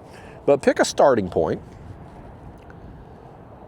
and go out there and fish. Let's say we started it today, right? We'd fish for 1 to 2 hours, right at sunrise. My favorite time to fish. And then the next day, we'd go out, and wherever we ended on day 1, we would pick up on day 2 and keep making our way along. And then day 3, we pick up where we left off on day 2, and we just slowly make our way down a stretch of river, throw in the ultralight for whatever bites, and see how many fish can we get. How many different species can we get over the course of a week or so? And post that, do like we're doing today. Just no editing, just, save me time on all that crap. You see every cast type deal. And just every day post a video that's 1 to 2 hours. And then at the end of the week or whatever, we'll have, I don't know how many hours of content, but then do like a compilation video, which is popular on YouTube right now. Post the individual hours, 1 to 2 hours every day, and then at the end post one big giant long ass video where you've kind of got that whole stretch of river that you've covered during that week all in one video form there too. I'm thinking about doing that. Now, the ultralight videos on my channel don't perform as well. They never have. I've had some exceptions, of course. There's an occasional Easter egg that'll just pop up and do way better than anticipated. But for the most part, the ultralight videos just don't perform as good as the catfish content on my channel. And this time of year, even though back home we're during the spawn and catfishing can get a little tough this time of year, at least for big fish anyway, that's when most people are viewing catfish content. I think it's because of the time of year, kids are out of school,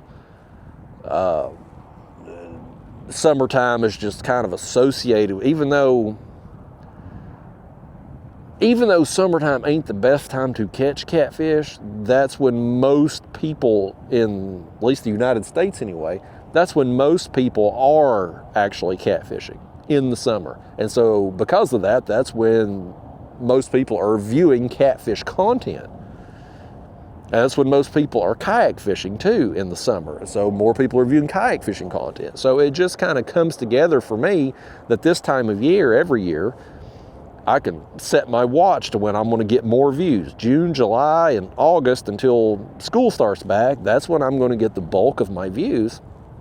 And so I kind of need to post videos that are going to have the best chance of success. And these ultralight videos, which I just described, maybe posting 5 to 7 of them in a row, I don't know that that's good for business, folks. But if I commit to it, then I'm going to see it through for a week because, I mean, hell, by the time, I mean, I'm about 2 weeks ahead on videos right now anyway. So I would have all of that stuff filmed and uploaded and scheduled and everything before the first video ever dropped. So if it flops on day one, boy, I've still got 5 to 7 more days to go before it ends. So that's the fear. It's not for not wanting to do it. I want to do it because, I mean, you know, the catfishing just ain't good right now, and I love me some ultralight fishing. I just got this new reel I want to play with. So I've thought about doing this before, just taking a stretch and trying to just stretch a river and just fish my way all the way from. The cool thing to do would be to go from top to bottom, one end to the other. As a rod on the right got hit, but he let it go. But I mean, that would take some serious time to do, especially if you were ultralight fishing where you're just kind of incrementally making your way along. Catfishing, like if you were to start at the top of the Tennessee River, for instance, and make your way down, at least you're going to have some current and be able to drift and cover. So it'll take a long time still, but not as long as following the shoreline, which is going to be in and out and creeks and coves and all that. So I don't know, it's something to think about. I may do it. I don't know. Definitely going to do some ultralight fishing again here this coming week for sure. But will I do a whole week of it and post those videos? I don't know. That's something to think about though. Something I want to do. I just don't know if I will do it, or at least do it right now. I mean, I could do it at another time of year, but once we get past Labor Day, man, my views go off a cliff. They dry up. It's been like that every year. I can kind of predict when I'm going to start getting views and when my views are going to peak and then when they're going to drop off and then bottom out. Like, I've done this long enough. I've seen the patterns and the trends, and there'll be an occasional exception. You'll have a random video in December, January, February, the bottom of the year for views. There'll be a random video pop occasionally. But for the most part, whatever you get in June, July, August is going to be the peak of your views for the year. On my channel anyway, Kayak Catfishing channel. That's what I've come to expect. But I don't know, it's something I kind of want to do. I want to try it. I just think it'd be, I mean, more than anything from the video part of it, I just think it'd be fun to do. Just start at some landmark, maybe like at the dam or something, and just start fishing and making your way along and just see what can you catch. How many fish can you catch? Like what, over the course of just fishing 1 to 2 hours a day, you know, just get up at dawn, get out there at sunrise and fish for an hour or two, have some fun, and see how much water could you cover over the course of a week. How many fish could you catch? How many different species could you catch? How many worms would you go through? You know, like there's a lot of things and just curiosity. I'd like to know. So I may end up doing it. There's probably 5 of you out there that'd be interested in watching that. While I appreciate the 5 of you who would, I don't know if there would be anybody else beyond that would. That's the concern. So I don't know, we'll see about that, but I will get back to fishing this week. Tomorrow, we'll get the editing done. We're going to reel in another fish right now, though. That's going to take precedent over anything coming tomorrow. This is going to be another one right here that feels pretty solid, too. He's pulling with everything he's got right now. It ain't quite enough to take much drag, but he's pulling every bit of it that he can, folks. Oh, he come free in the other one over here, though. Oh, hell, he must have come free, too. Well, let's reel them both in, see if we still got bait. I think this one does still have bait.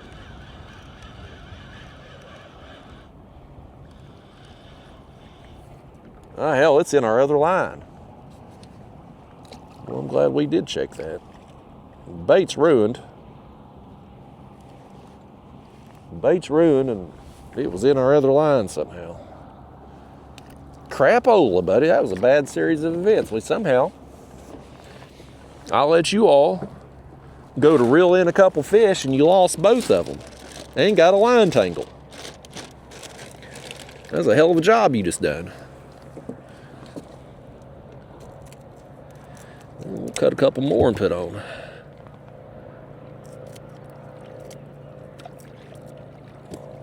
And up here, you talk to the locals up here and the guides. Man, you come up on a guided fishing trip up here, you probably gonna be throwing chicken or shrimp.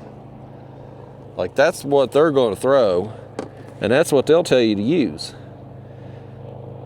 But I've used chicken up here, and I used it actually a couple weeks ago, and the shad just dominated it, man. It outperformed by a lot. And so I wanted to make sure when I come up for this trip, I had shad, and I also had, yesterday I had some bluegill and shellcracker. And I caught fish on them, but I just didn't have very many. And we used all of those yesterday. But the shad, they love the shad up here. But you talk to anybody local up here, they'll tell you, man, you just need chicken. Chicken or shrimp. Let's go ahead. This bait here, we got this other head I just cut. This one it's chewed to hell. The innards are gone. They've squeezed the juices out of it. Let's toss it. It's ruined. This one here, though, is in prime shape to catch a fish. But yeah, tomorrow, computer day. Get all the crap I don't want to do done. And then we'll get back to fishing on Tuesday if weather allows. I gotta get some stuff set up at home too. I gotta tell you this. So my wife, my beautiful, loving, amazingly lucky wife. I don't know how she does it, folks. My wife, I mean, of course she's lucky because she's married to me, but she just has the best luck with finding my action figures. So, those of you that have been with me a while, you know for the last couple years, I've been going through this midlife crisis. I'm reliving my youth, and I'm really into action figures again. Not all of them, but a few of them. One of them, the number one figure I enjoy the most collecting is the WWE Superstars figures. They're a Walmart exclusive. Walmart's distribution of these is terrible. I've talked about in these videos a lot. It's just awful. And Series 16 started hitting the stores recently. I was seeing Facebook posts. Now, they were supposed to be out last year, but here we are. Here we are now, and they're finally hitting some stores. And I've seen the Facebook posts, and I had went to just about every Walmart in my area looking for them. No success, no luck. Can't find them anywhere. Even when I come up here a couple weeks ago to Ohio, I stopped at the Walmarts up here, taking a look for them, see if I could get them. No luck. Well, last weekend, my wife, she goes home or goes to her parents' house, her old home, to visit them. And while she was up there, she decided to stop off at the Walmart by their house, see if they had them figures. Would you believe she walked right in there and found the whole set? A whole daggone set. I've went to numerous Walmarts, no figures, none. She goes in there, random Walmart by her parents' house, finds the whole daggone set. Luckiest woman alive. She found them LJN figures right when they'd come out too. I mean, she has incredible luck with it. So it don't end there though, folks. There's more to this story. So, well, there's about to be more to this fishing story if he hits this bait again.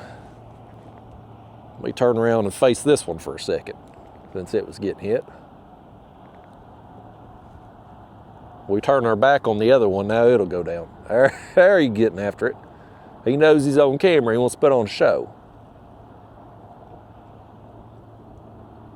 Hit it with some commitment if you're gonna do it, fish.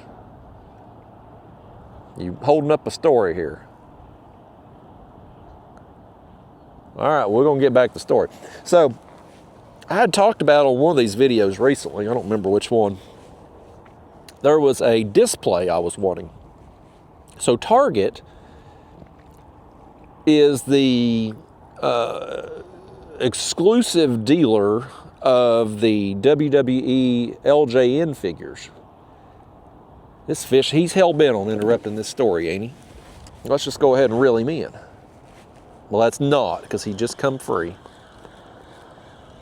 I think he took our bait. It don't feel like it's on there. He did take our bait. We got robbed.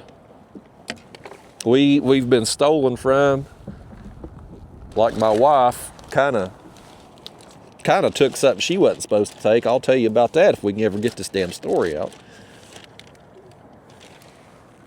Let's cut another body section though. I'm gonna cut this in such a way that we can use that head at some point.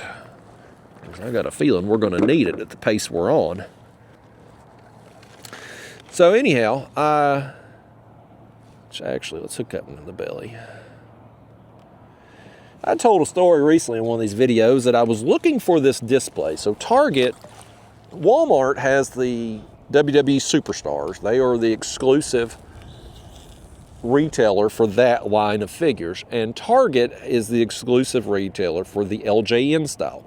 And the LJN style, the difference between the two, not that any of y'all care, but the WWE Superstars are like a He-Man body style figure from the 80s. They're similar to that. And the LJN style is like a 8-inch rubber, they're plastic now, but kind of plastic rubbery type figure that I grew up with in the 80s, man. Like that was the first wrestling figures I had. And so they've come back out with those. They're re-releasing some of the same figures from the 80s, and they're mixing in some of the newer stars as well. And they are a Target exclusive. Well, Target recently got a shipment of the Series 2 of those figures, and they've come out with this display. And the display sets on like the end cap of the aisle in the toy department. And it looks amazing. Like it's a cardboard display, and they've got the figures on there and the old like Hulk Hogan LJN cartoon-like thing at the top. It looks amazing. And I was seeing these posts of people online getting these displays and taking them home. And I was like, man, if Target's going to give those things away when they're done with them, I want one. And so I talked about on one of these videos, like hoping somebody maybe out there in internet land watching this either worked at Target or knew somebody at Target who could get me one. So I had went around to the local stores at home trying to find one of these displays. Nobody had one. Well, this fish is going to have one. He just got that bait we just cast back out. He just done it. We just cast it back out. It hadn't been out there long enough for me to finish this damn story. And he's already on there. This fish don't give a crap about this story. Whoa, we're doubled. We're doubled. We got one on the head over here behind us too. One of y'all grab that rod. Actually, he may have let it go. Y'all missed that fish. You were so busy waiting on me to finish the story and for me to reel this fish in here, you missed the chance to reel yourself one in over there behind us. You gotta take advantage of them opportunities in life, folks. You better get while the getting's good now, because we about to go home where it's real hard to catch a catfish right now. You got a chance to catch them right here with me. I think he's barely hooked. Will we get him in the net? Oh, did you see that? He was barely whisker hooked. And I had the net under him, and he went right over the top of the rail of the net right there and got away. We didn't want to put our hands on that one, no way. Actually, you know what? This thing I think might still be on. Nope. He ain't neither. Is our bait still on though? It is. It actually looks to be in pretty good shape too. Okay. Back out that goes. And we'll get another bait on here, and I'm gonna try to finish this damn story. So anyway, I want this display. I want it for my office at home because I thought it looked really cool. And I've seen other people online who have found these displays. They have gotten them from Target. And so I'm like, well, it's a cardboard display. Target's probably going to throw them away when they're done with them. And so if I could find somebody, and you would think, just statistically speaking, if I get my words out, as many people as I have watching these videos, surely somebody either works at Target, knows somebody that works at Target, they've got a family member that works there. Like, there's got to be some connection I could make. Meanwhile, I was still looking around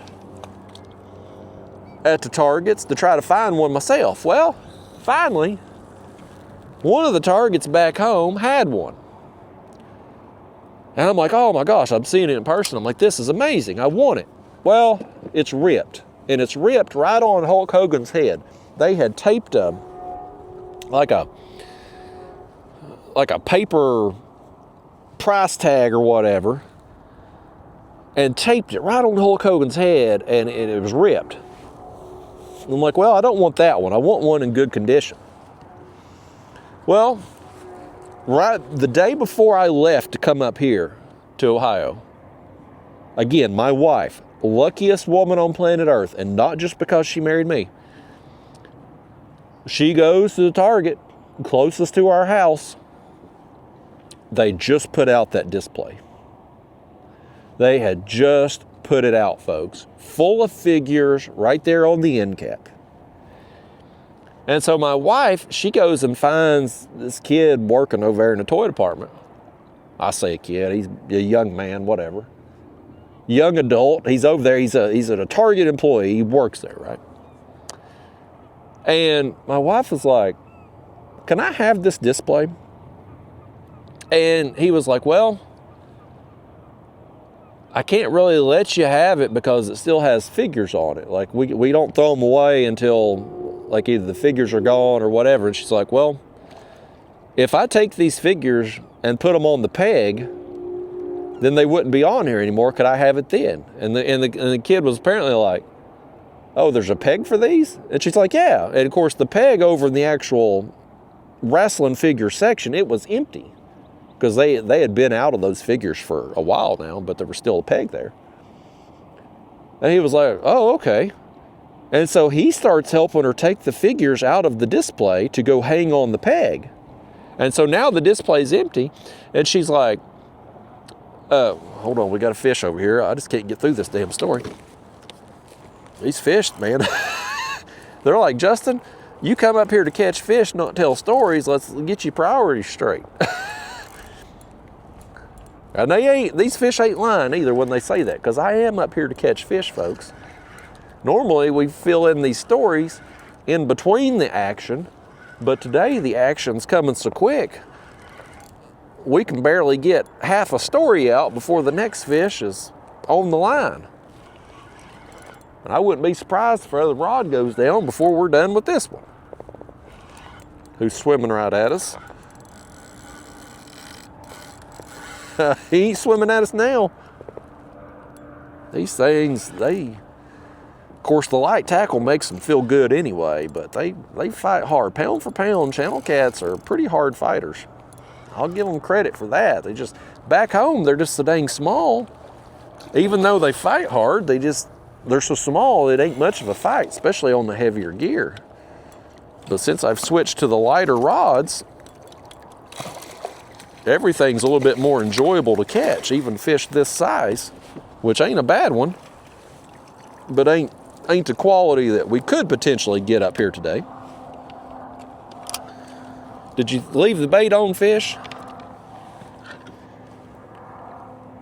Nope. He threw it off, of course. Got him a free meal, or knocked it off, and one of his friends got a free meal. Well, he got hooked multiple times. There we go. We got you undone now. Oh, no. Okay. He said he had had enough. He was done with it. He was done with you. Grab your next shad. We've already, oh, let's grab another fish before we do that, apparently. Back to back. We are tearing them up right here, man. I mean, it's literally one fish after another after another. This is awesome.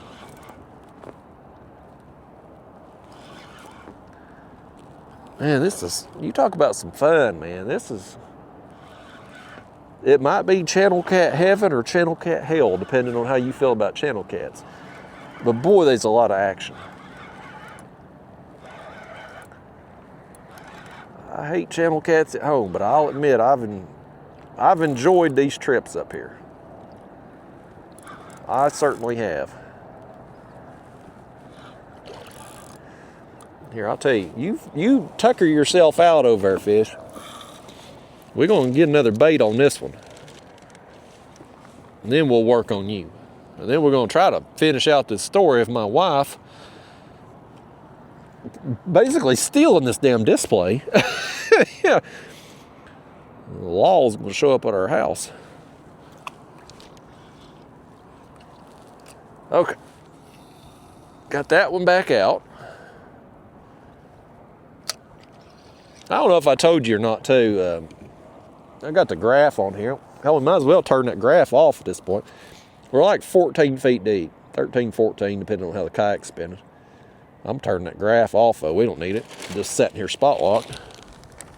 I don't know why I'm putting that bait bag up. Hell, we're going to need it in a second when we land this fish.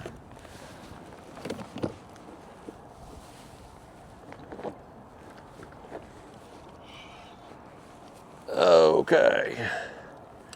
Come over here, fish. Where are you hooked at? He looks like he's barely hooked in the side of the mouth, too. We got him, though. He didn't pop it in time, did he? Not very big, but boy, it's another one that was on it quick. We're on a pile of them here, man. There are so many fish here. I would have loved to have spent more time here yesterday. See you, buddy. Okay. Well, let's get our next shad here. We're getting lower, man. We're getting lower by the second on these shad. These camera battery pack situation, it may outlast our bait today. This may be a shorter trip than anticipated unless Mike and Mark show up and I can bum some bait off of them. Right now, we've probably burned through over half of that bait already. All right, let's try to get rid of this story here while we can. So, my wife and this kid that works at Target, they're taking the figures off this display, putting them on the peg. So now the display's empty, and he starts helping her undo the display from like the aisle there on the end. And she's like, well, is anybody, when I go out the front door with this thing, is anybody going to stop me, or are they going to call the police? And this kid, he was like, well, if they try to stop you, just keep walking. And she's like, are you going to get in trouble for this? For like helping me take these figures off this and unhooking it from the thing and everything? And apparently she said, he was like, I hate this job. I hate being here. I really don't care.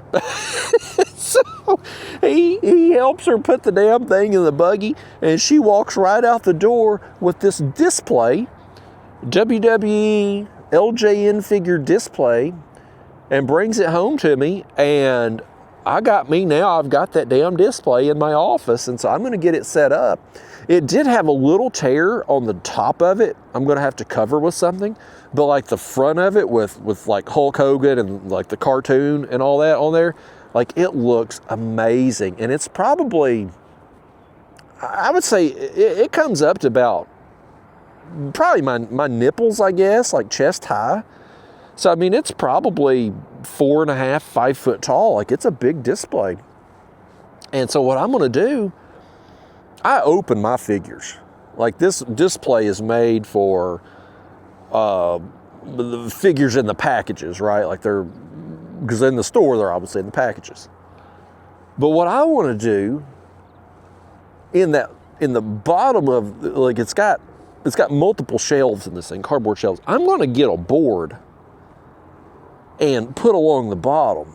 And then I'm going to take my figures that are open, and I can fit like 3 across on each shelf in the front, and then I'm going to put a little riser behind that row of figures and put another, so I can basically fit 6 figures per shelf. So I can fit like 18 figures on this thing, and maybe more if I do something on the top. And this fish is taken.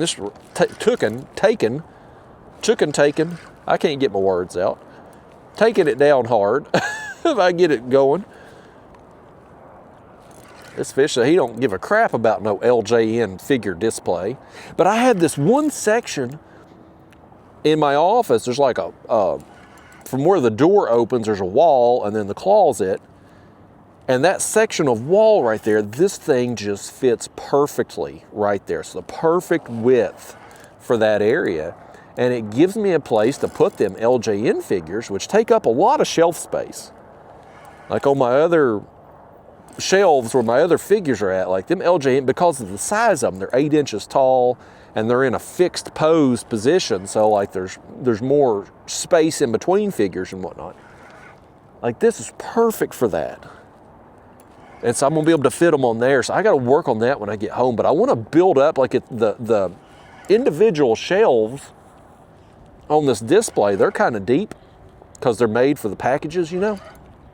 So I want to put something there to raise up the figures, and then be able to put 2 rows on each shelf, and then maybe do something on the top so I can cover up where that little tear is on the top. But yeah, my wife, she just walked right out the damn door with this display, which, you know, they were going to throw it away when it was done, but that fella there at the store, he just made sure they were done with it when she wanted it. So, yeah, that's my wife, folks. Luckiest woman alive when it comes to action figures and marrying me.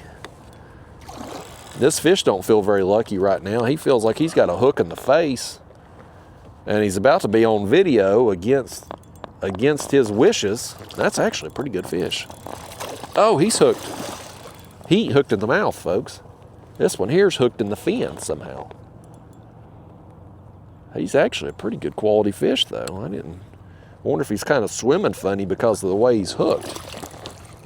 Get in. Oh, Lord. I got splashed right in the face, man. Did you all get soaking wet, too? Lord, I've got water dripping all over me. He got me good. Lord, hold on a second, folks. I gotta wipe my face off here. Lord, did you all get soaking wet too? How does the camera never get wet on the lens when I've got water all over my lens? Doggone fish. That was uncalled for. Look at this though. He got hooked right here. Right here in the side fin, pectoral fin. Let's see if I can pop. There we go. Popped right out, and we got our bait back. You for damn sure ain't getting that bait, fish. You ain't getting no parting gift from me.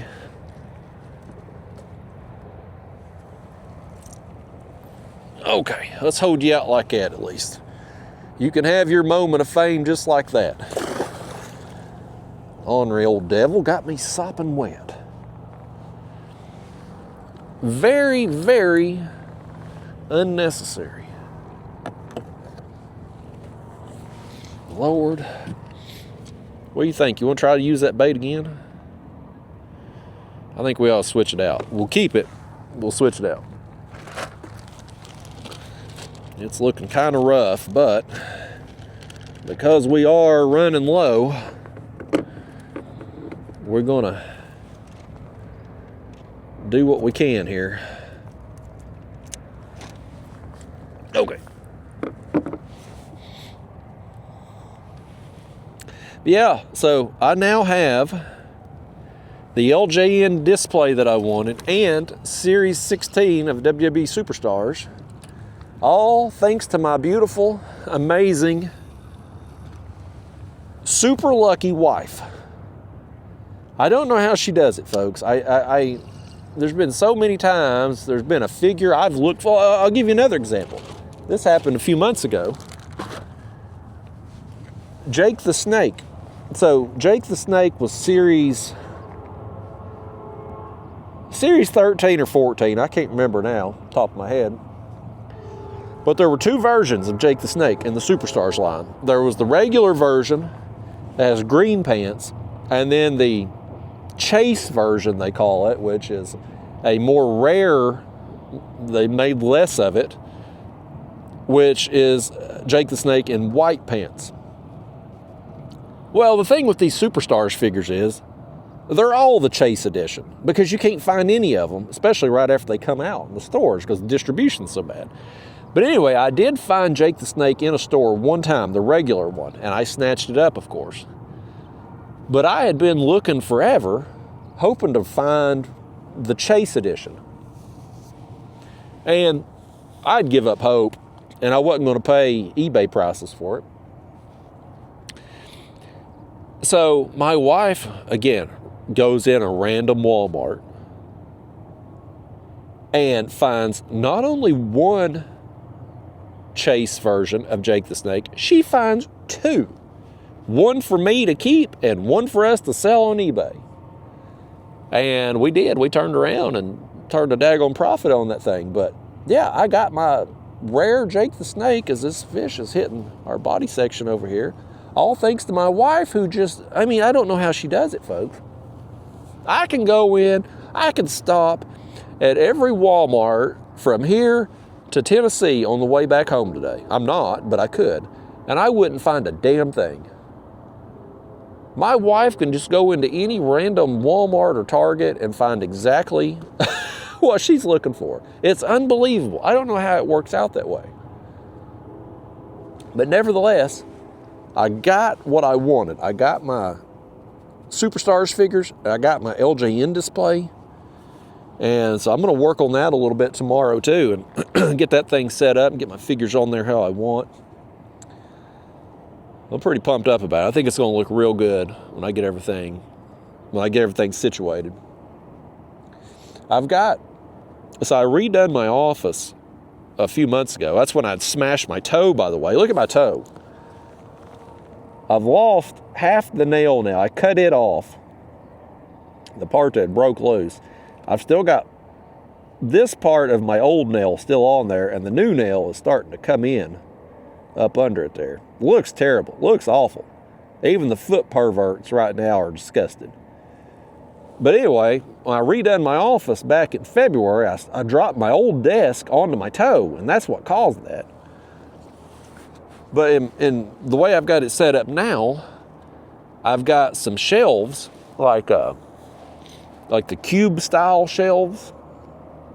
I've got them on one side of the desk in the middle, and then more, and it takes up this whole wall, right? So one set of shelves on the left, that's all Superstars figures. And then some LJNs at the top, and then my Kayak Catfish championship belt there behind it. That side looks pretty good. But as I'm getting more of these LJN figures now, because I mean, they're coming out with multiple waves of these things. I'm like, what am I going to do with them? Where am I going to put all these figures? I don't have space for them. Now, the other side of the desk, them shelves, I've got some other figures over there. I've got some of my He-Man stuff. And I just had a few random He-Mans initially, but this new movie come out, and if you haven't seen it, totally worth the ticket price to see it. I think it's my favorite movie of all time. I'm not saying that, just being dramatic either. Like, I think it's my favorite movie ever. I've seen it in theaters twice now, and I'm probably going to see it again this coming week, again with my wife. So that'll make 3 times that I will have seen it in the movie theater. It's an amazing movie. I loved it. So I wasn't going to collect the movie figures initially, but after seeing the movie and loving it so much, well, now I'm like, I got to get some of those figures. So Target ran a clearance this past week. They clearanced the Origin style movie figures. And on top of that, they done this $10 off if you spend $40 deal. So I go in there, I buy the clearance figures, the He-Man and the Spike-Or. They were clearanced down to like $13. And then I got the Sketchbook series Manny Faces because I'd been getting those too when they go on clearance. And it come to like $41. And they gave me the $10 off the $40. So I got not only the clearance price, but then I got the discount on top of that. So I got them super cheap. Well, anyway, then I got some of the kids line figures too. There's 3 lines of figures from the movies. There's the Origin style, which is more like your traditional He-Man that you would think of from the 80s, that body style figure. Then you've got the kids core line, which is like a 5.5 inch figure, thinner body style, as this rod over here is getting hit. And then you've got the Chronicles figures, which are a bigger, like 6.5 inch figure with a lot more. Now this one's getting hit. I think this one might have it, actually. He does. He's hooked up. He's hooked solid. He feels like he's in something, though.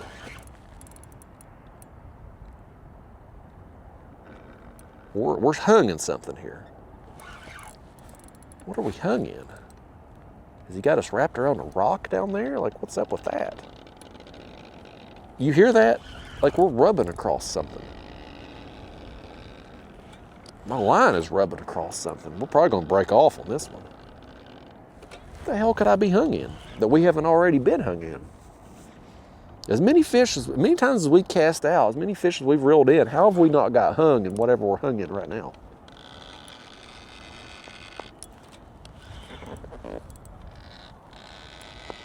Oh, there it went. Crap. I was afraid that was going to happen. We were wrapped up in something. Broke my whole sinker and everything off. Okay. Well, I guess we finally tying on a new rig here.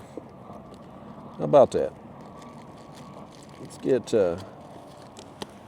one tied on. Like I said, I got them already ready to go here in these baggies in case I broke off during the tournament or whatever. I figured we'd go through a few up here since it's going to be doing such long hours yesterday and fishing out here today. I thought we'll go through a few leaders, but surprisingly, didn't lose anything yesterday. Didn't break off the first time.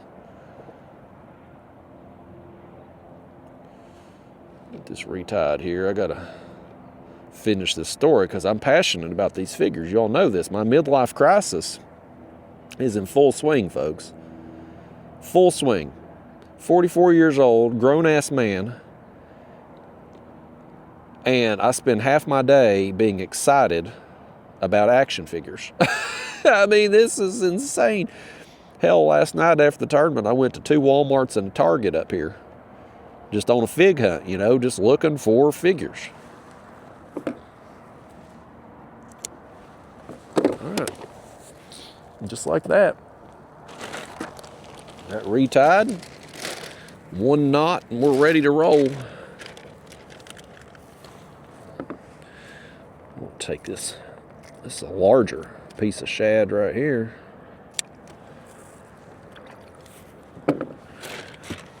Now, oh, we've got this part.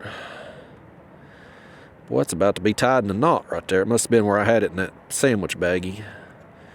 Must have got looped up or something. Lord, am I making it better or worse here, folks? Hell, I thought we was going to be ready to roll again.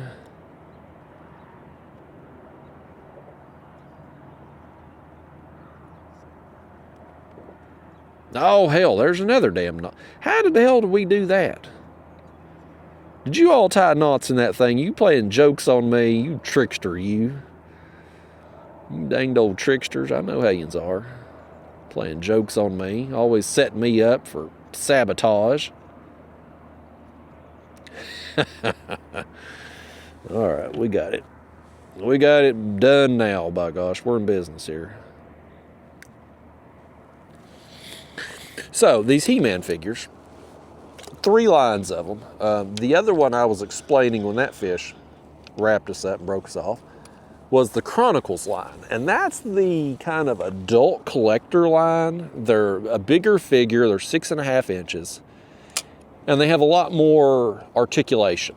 Like you can bend them at the chest, the shoulders, ankles. Like you can pose them in a lot more positions. But they're way more expensive than the kids' version. The kids' version is $10. These are $26. And I'm like, man, the kids' figures looks pretty damn good. The kids' figures looks identical. They just don't have all the articulation. And they're just an inch shorter. But I'm like, to save $16 per figure, I'm perfectly content with the kids' ones. So I've been getting those. Not all of them, but I'm getting a few of them, the characters I like. So I've been getting those. I'm getting some of the origin style, because I mean that's what I grew up with in the 80s, the traditional what you would think of when you think of a He-Man action figure. Then I'm really right now, and you're going to think this is so stupid, I'm really into these miniature figures.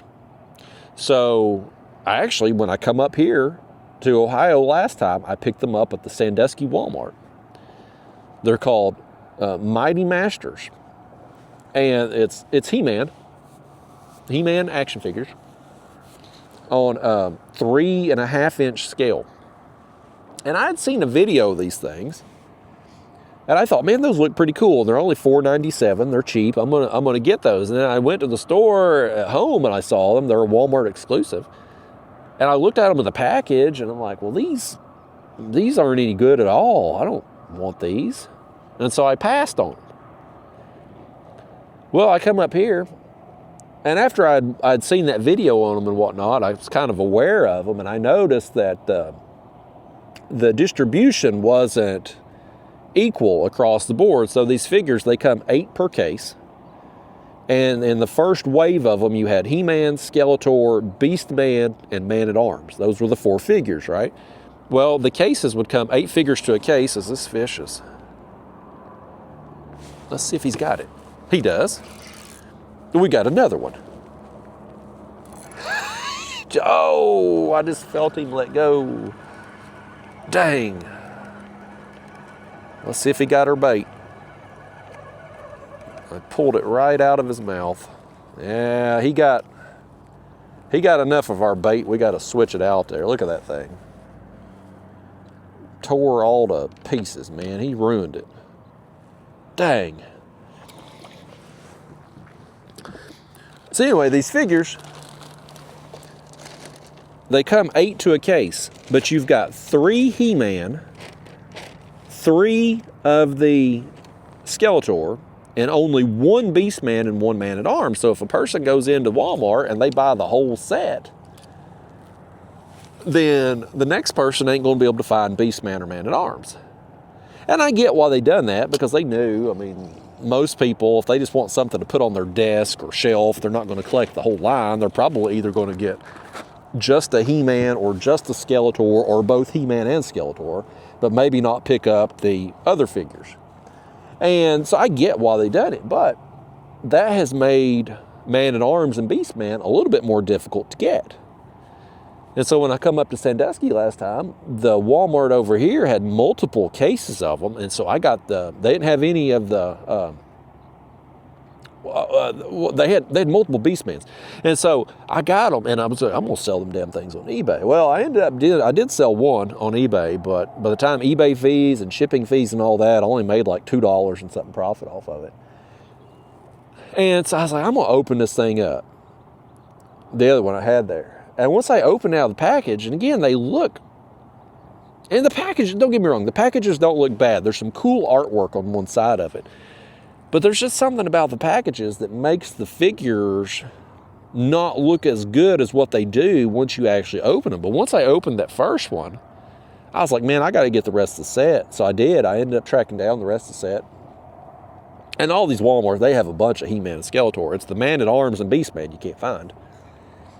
And I'm like, man, I really like these things. Well, after I opened them up, my wife saw them. Well, now she wants a set too. So now we've got to find them for her. So we went on the hunt, you know. And fortunately, we found the whole set for her. We've got the whole set for me. And this fish is going to have a whole set of hooks in his mouth by the time he's done. If he don't, we just cast that bait out again too. He was already hitting him. He didn't commit. So anyway, my wife won them, so now she's collecting them too, but they are awesome. They're 3.5 inches. They look just like the original He-Man figures from the 80s. They come with an action move, like Beastman and Man-at-Arms. You can put their arm up and it's got a spring in there and it goes forward. And the He-Man and Skeletor, they twist at the waist, so they have like this punching action. They're really cool, and they're cheap, $4.97. They're very detailed. They each come with a weapon. Like they're pretty cool figures once you actually open them up. Again, they don't look great in the packages. At least I don't think so. But you get them open and I'm like, these are awesome. So I'm waiting on the second wave of those to come out. Hold on, I gotta clean my nose out again, y'all.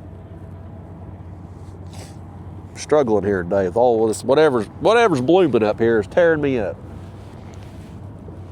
This fish is going to get tore up over here too. But and now this one's getting hit. I think this one might have it.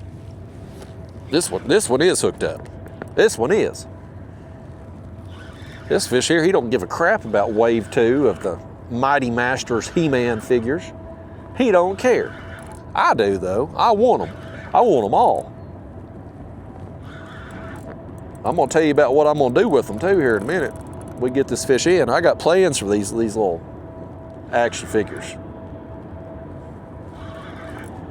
And we're going to segue into something else off of that too, because my action figure obsession, man, my childhood relive, my midlife crisis, it's getting worse, folks. I thought my midlife crisis would be over by now. I don't know how long they last. They apparently last longer than this fish can fight, though, because mine's been going on 2 years. And this fish ain't going to make it 2 years. He might live 2 years, but he ain't going to make it in this fight that long.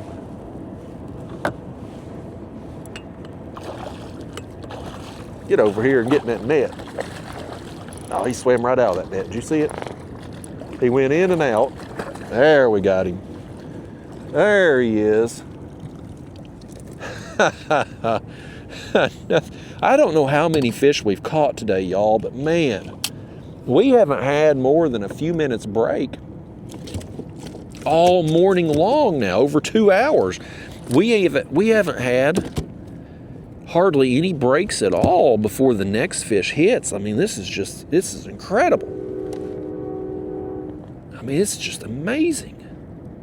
Oh, there goes that rod. Pick it up. That was a little bit harder takedown right there. You hold your horses down there, fish. You wait your turn now. We'll get you unhooked in just a second. He says he wants to be unhooked right now. He's going to flop around on the floor and tell us about it.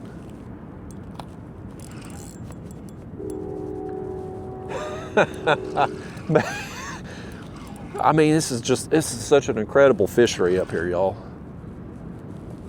When I go ultralight fishing, I'm expecting to get bites pretty consistently, right? Because you're fishing for anything that'll bite. You're using small hooks and small baits and tons of bluegill and stuff along the shoreline with the other fish species.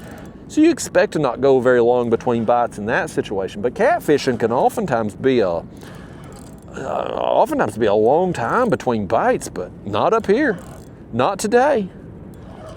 We don't hardly have any time between bites. I want to see what we got here, and then I'm gonna.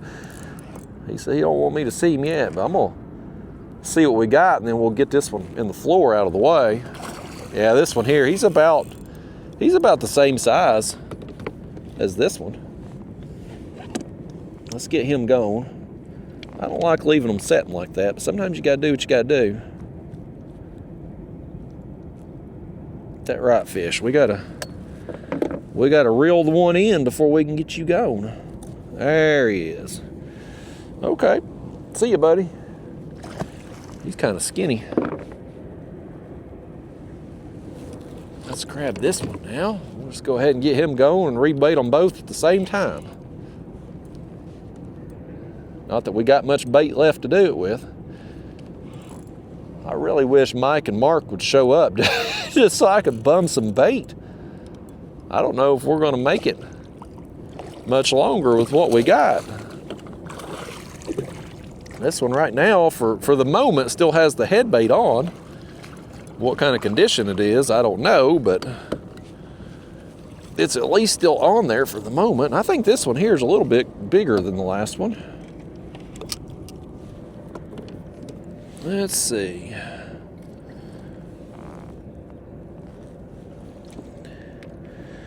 Get that out. Yeah, he's comparable size.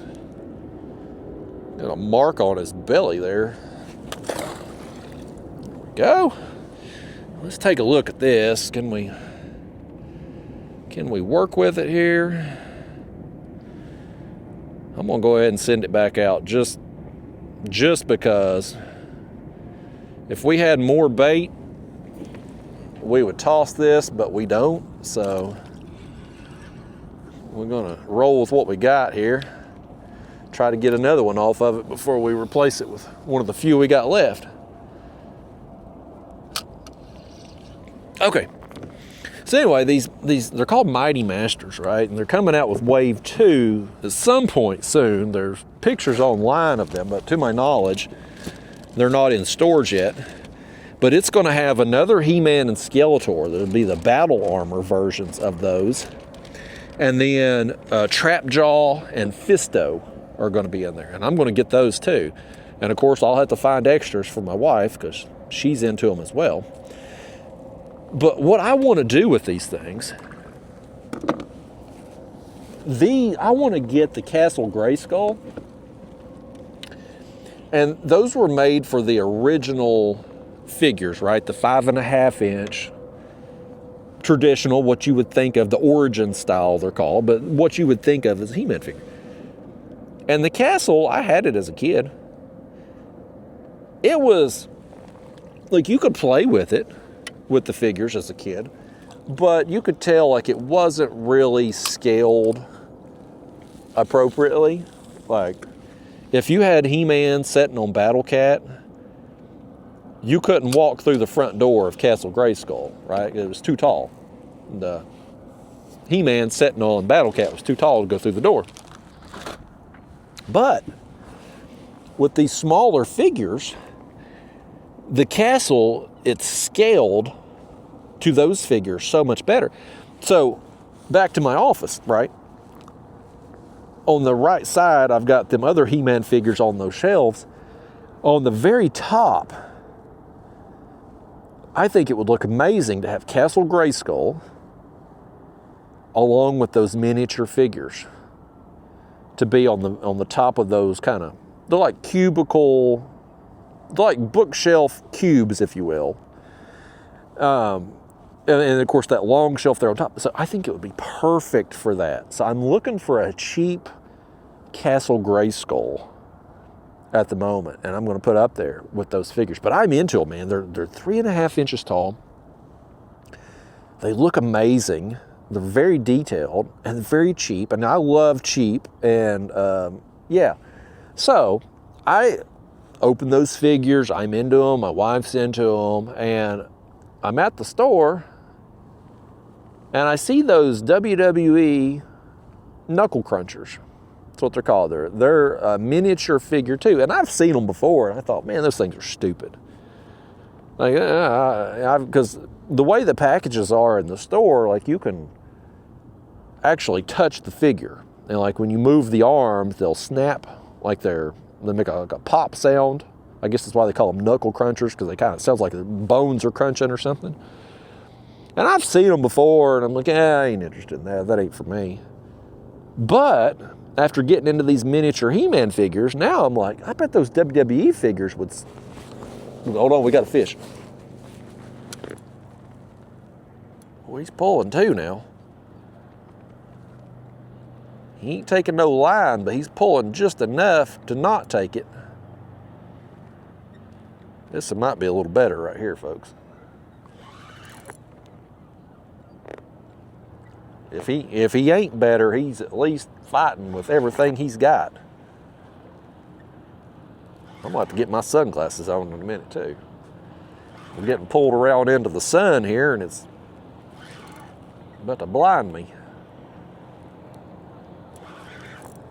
Boy, he just wants to go. He wants to swim the other way, don't he?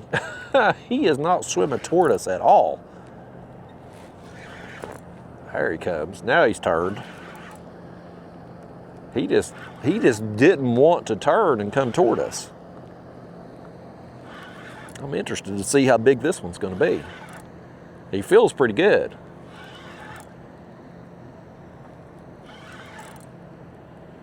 We're making progress on him though. Okay, we ought to be seeing him. Oh, that's a good one. That's a real good one right there. I knew he felt a little better. Yeah, that's a real good fish. He's one of them butthead fishes right here. He's got them big chunks of meat right on his skull. Looks like butt cheeks. Get your net over here ready, folks, for this one. This is a good one. Oh, no! Hell, we just broke our line. Damn, you know what? This line, that broke way up the line too. That broke right there by my guides. Right here. You know what I bet happened? That's on me. When we got wrapped up with this line earlier, and we was rubbing on whatever, look right here. You see that? My line's all abraded. Whatever we were coming across down there, I should have stripped off a bunch of line instead of just retying. And I didn't. I just retied to the end of the braid. I never checked it to see if we had a bunch of abrasion. And that just, dang, man, that sucks. That was a good fish, and now he's going to have a leader stuck in his mouth because I didn't check my damn line. Doggone, man. There goes a fish right there. It's had a bad time too. Here, let's thread the rest of this line through here, and we're going to strip a bunch of it off because it is all abraded. I don't know what it had to be in like a rock or something down there, right? But I mean, we've been sitting here. How many fish have we reeled in right here that we haven't gotten snagged up in anything? And for some reason, oh, we got a fish on the other line. He's stripping line over there. Dadgummit, get this line through the, I can't see. I can't get it through there. Get it through this final guide before we reel that other one in. Here, I'm gonna stand up and do it just so I can. I'm struggling here, folks. Bear with me.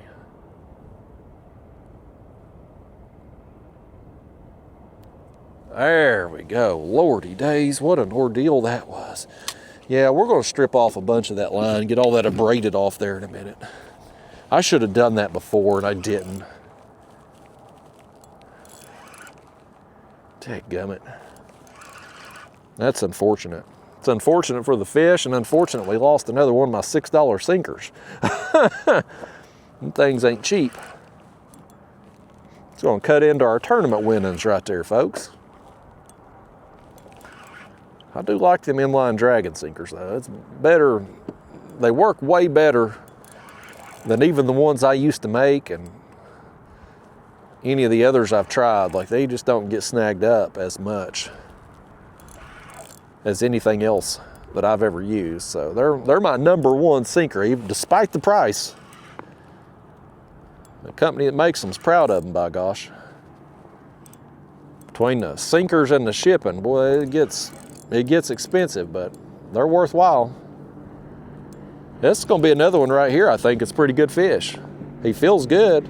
He took a lot of line right from the get-go, and he's fought hard the whole time. That last one, we at least got to look at him, or I did anyway. I don't know if we could see on camera or not, but he was a good one.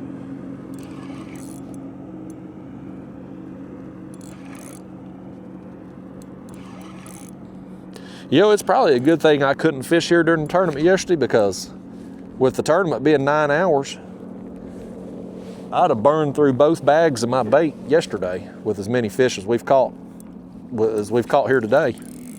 There's no way all this bait, I wouldn't got 2 days of bait. No way. Oh yeah, this is another good one. This is a nice one right here. We've got some better quality fish working through this area all of a sudden. That's 2 in a row, back to back, really good fish. Yeah. Come on, fish, get over here now. He ain't done, buddy. We're going to play this one out. This is a good one. Yep.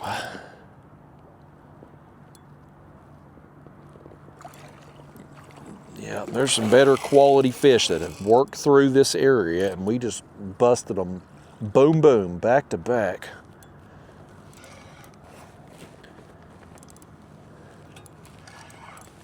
Okay, come on over here, fish. You're about to be done, whether you want to be or not. Got him. Good fish right here. Boy, look at this thing. This has got some length and some weight to it. That is a heavy fish right there. Whoo! This is the heaviest one of the morning for sure. Oh, man. Oh, quit it. Quit it now. You big enough to flop around and cause some problems up in here now.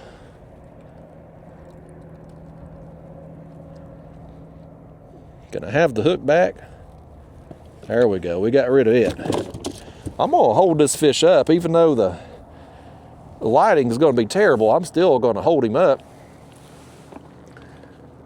See if we can get something of a picture out of him anyway. That camera's crooked, hell, it don't matter. Look at the girth on that thing, man.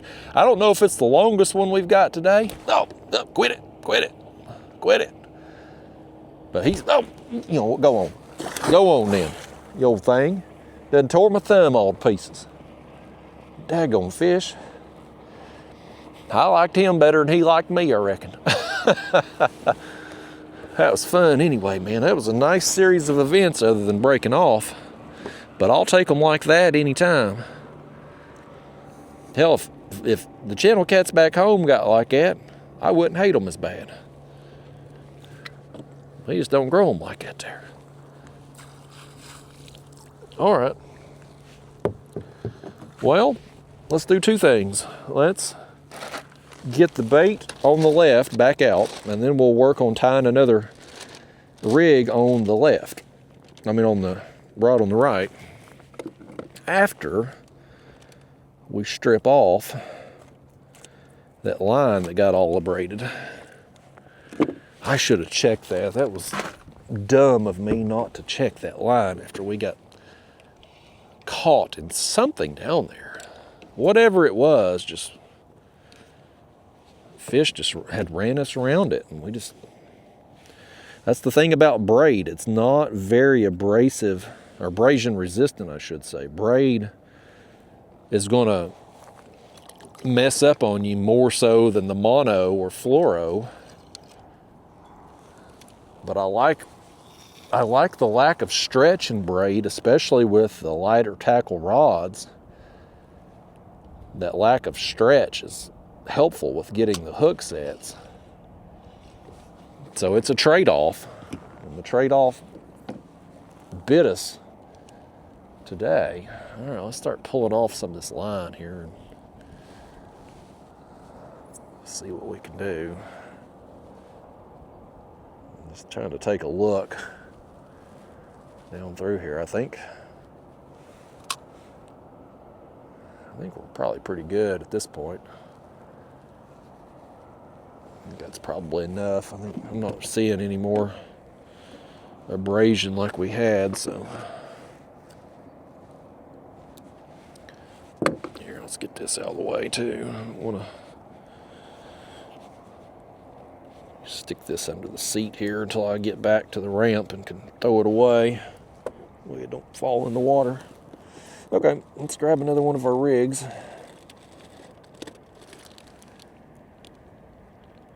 Yeah, we don't want that one. I'd lost one of the pegs out of my floats yesterday, and I took it out of that other one there. This one here is good. Crapola, man, I can't believe I didn't check that line. I'm better than that, folks, but I wasn't today. I'm gonna blame being tired and excited about whatever story I was telling you at the time. I don't even know which one it was at the time. But I'm gonna tell you the rest of this story though, what I'm into now, because of these damn 3.5-inch He-Man figures. So them WWE knuckle crunchers, what I was about to tell you about. I looked at them before. I didn't care nothing about them. Didn't like them. It wasn't something I was going to get into. But then after opening up these miniature He-Man figures, I'm like, well, these are pretty awesome. You know, you get them out of the package, the He-Man figures, and I'm like, I like them and I want them. And then I'm at the store with the wife, and I'm looking at them knuckle crunchers again, and I'm like, man, suddenly I'm liking them a lot more, because I'm like, they're going to scale very well with the Mighty Masters figures, because they're the same height. Now, they're a little bit different body style. I think one of the things I think is a kind of a disservice to those knuckle crunchers figures is that they are they're disproportionate. Like the feet and the arms are way bigger than they should be for the size of the figure. And I think that kind of takes away from things. But once you do get them out of the package, and I know this now because I've bought a few, they actually look pretty good. And they do scale very well with those Mighty Masters He-Man figures. So now I'm getting those too, y'all. Now, one thing I don't understand about the knuckle crunchers figures is why they keep coming out with the same figures over and over again. So the knuckle crunchers, I think they're on like series 10. I'm wanting to say, like, there's a bunch of them that have been out. They've been out a while, but there's like 4 figures of The Rock. There's like 4 different John Cenas, a couple different CM Punks, a few different Jey Usos, a few different Roman Reigns. It's like, why can't we get some variety? And I know these figures, they're more directed toward kids, so they want current, modern day stars, not the old guys that I would like to see from the 80s and 90s. But could we at least get some variety in there? But anyway, I've got a few, and I've actually had 2 packages delivered to home yesterday while I was up here.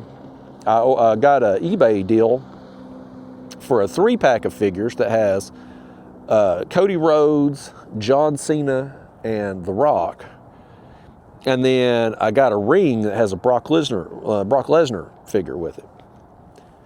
So I'm thinking possibly I'll do something with those, with those He-Man figures on that top shelf when I get the Castle Grayskull, or I'll put this Knuckle Crunchers ring on top of the LJN display and cover up that tear in the cardboard. There, we got, look right here, that head bait. I'll be damned if we if we ain't got another one. Oh no, we're hung. I thought we had a fish. Are we, how the hell have we just now getting snagged? You know what I want to do though? You know what I think I want to do? I want to come off spot lock and try to get that free before we tear it all to hell. Let me reel this one in right fast. And let's just go back there on the other side of it and try to pop it free. That's so weird though that we got snagged right there. Let me, where's my remote at? There we go. Okay, well, let's just come off spot lock a second. We'll try to get ourselves repositioned here where we're at when we're done, because Lord knows we're in the right spot. We've just, for some reason, got into something here that we can't figure out what the hell it is. As jet skiers go by. Lord, there's a whole line of them. You can tell it's a weekend, buddy. Oh, crap. I about run over our line looking at the jet skiers. Well, I'm behind it and I still can't get it free. Let's get this out of the way. I thought we'd get behind this snag. Okay, there it comes. Nope, I just broke off.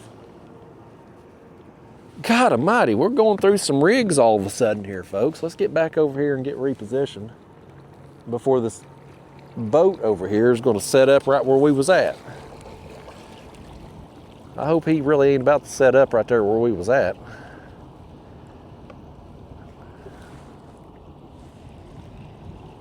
I don't know what we could have been snagged in though, but we just popped it right free. He's slowing down going that way. I hope he ain't about to set up right here.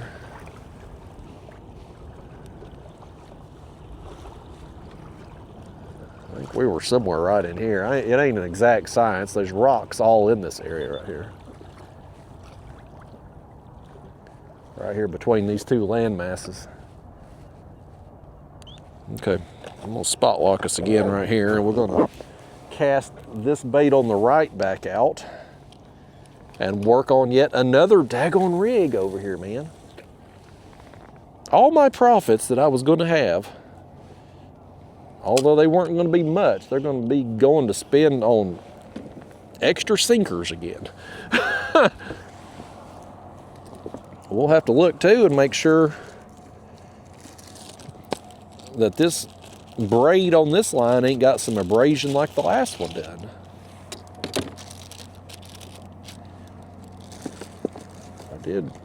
I did come prepared though. I had a few different rigs.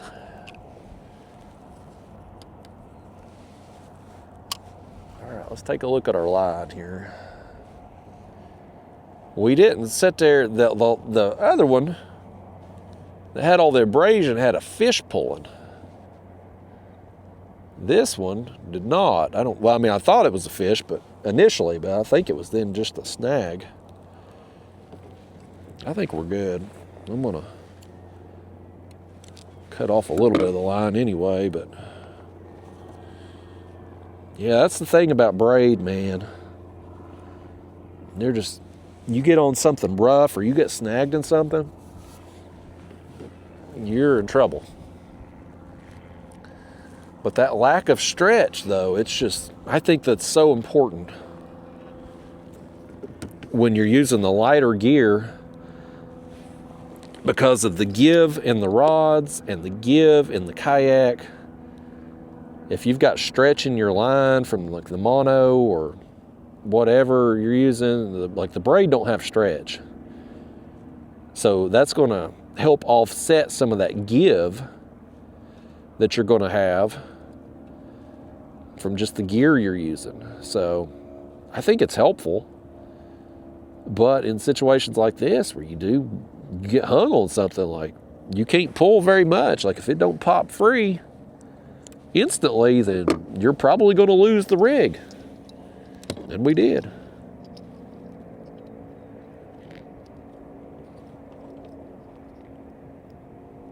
Okay. Well, let's see how long this rig lasts. We had that head bait on the other rod over there. Let's stick a body section on this one. You can see, folks, we're getting down to it here. We're running low on bait, buddy. There's just the scraps left, and it sure don't appear that Mike and Mark are going to make it out here.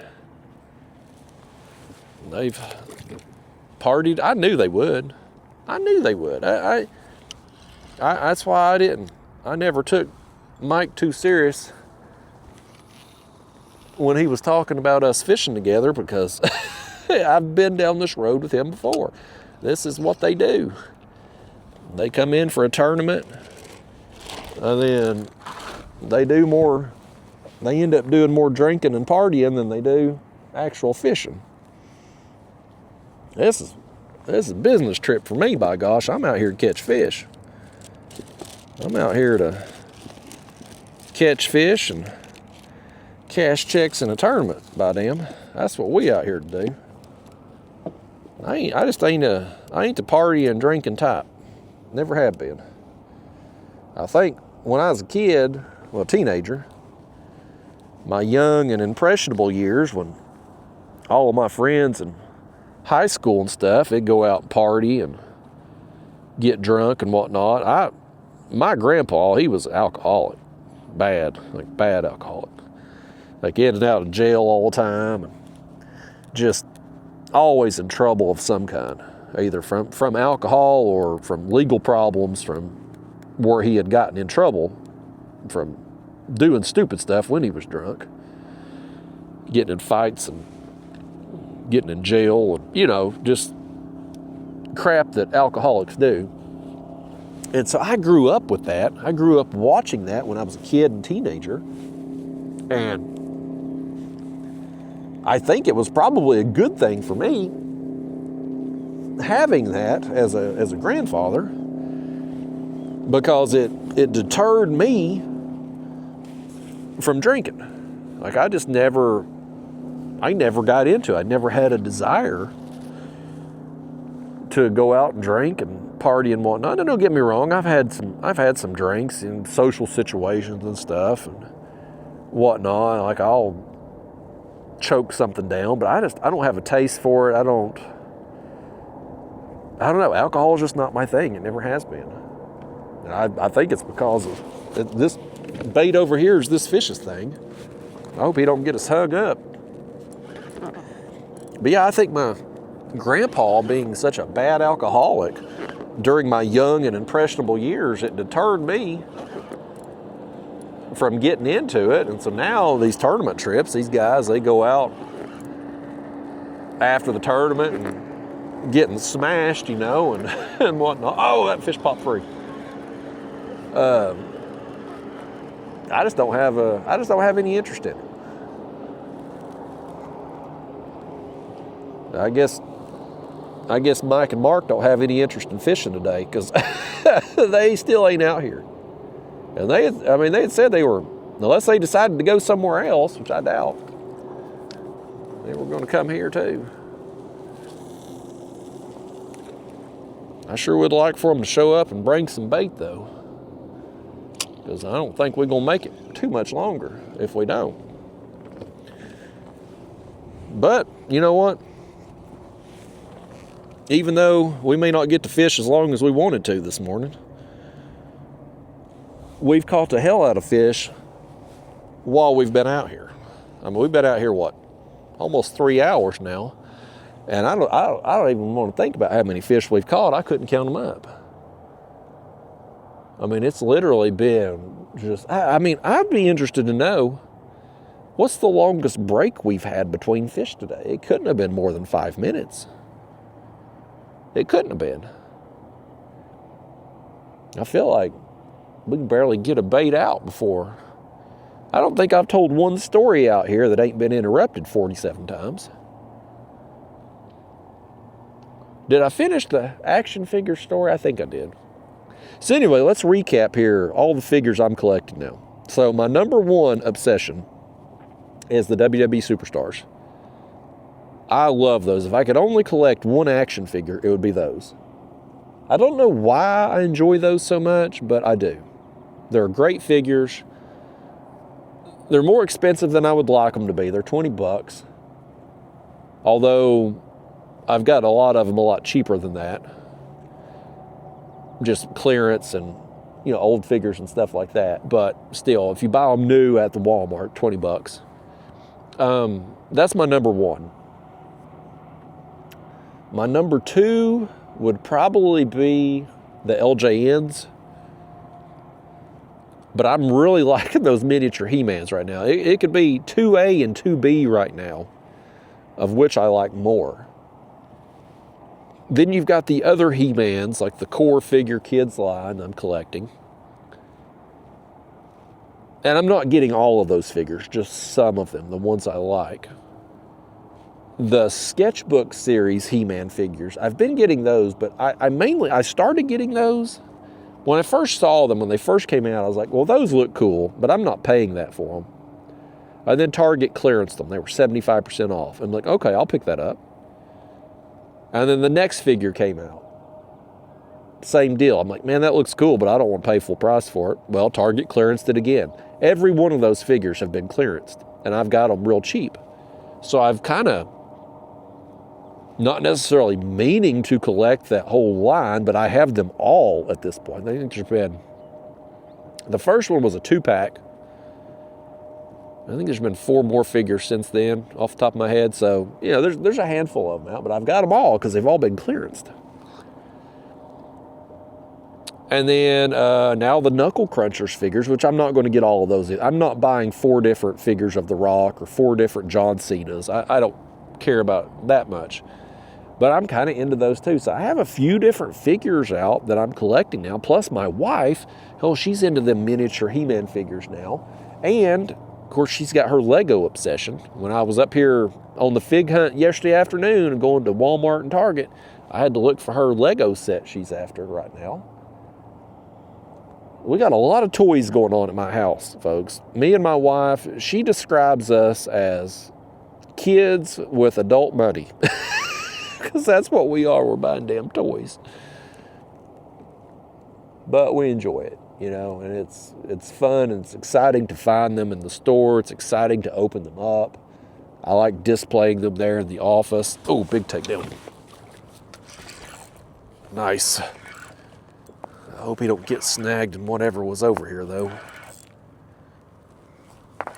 I feel like we're a little closer to the left than what we were set up on initially. I feel like we're closer to the land over here. It don't matter though, because our other rods hooked up too were doubled. There's just so many fish all up in these rocks right here. I don't think it matters where we set up, honestly. As long as we've got bait in and around this, they're going to find it. There's just so many of them. Let's get this one up to the surface, take a look, and we'll pick up on the other rod since you all ain't going to do it for me. Oh, that's a tiny one. He's still got the bait on there too. Let's land him. Let's go ahead and land him and cast this bait back out before he flings it off. Oh, crap. He just flung it off the hook. He flung it off at the last second. I was going to go ahead and cast it back out. That's the whole purpose of going ahead and landing him instead of reeling in the other one. You danged old fish. Go down there and get that bait before it sinks to the bottom. Well, let's get our other one here. Y'all should have done reeled this fish in. Well, he just popped free. No, we broke, God dang it, we broke our rig off. What's going on, man? What's going on with our braid here? Did I have another weak spot? I mean, what? This is so weird. I mean, I fished up here 2 days, a couple weeks ago, never lost a rig. We fished up here all day yesterday. Never lost a rig. Caught a gazillion fish this morning. Never lost a rig. And now we've lost like 3.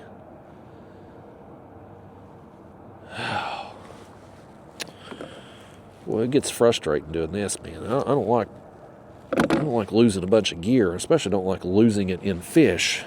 I don't know if we have. Do we have any more left in here?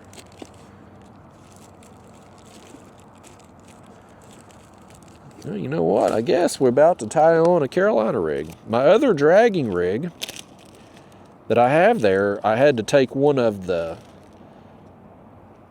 peg things. You know what I'm trying to say. The plastic pieces go on the pegs. I had to take one of them out yesterday because one of them got knocked out on the other rig. It flopped off in the middle of a fight.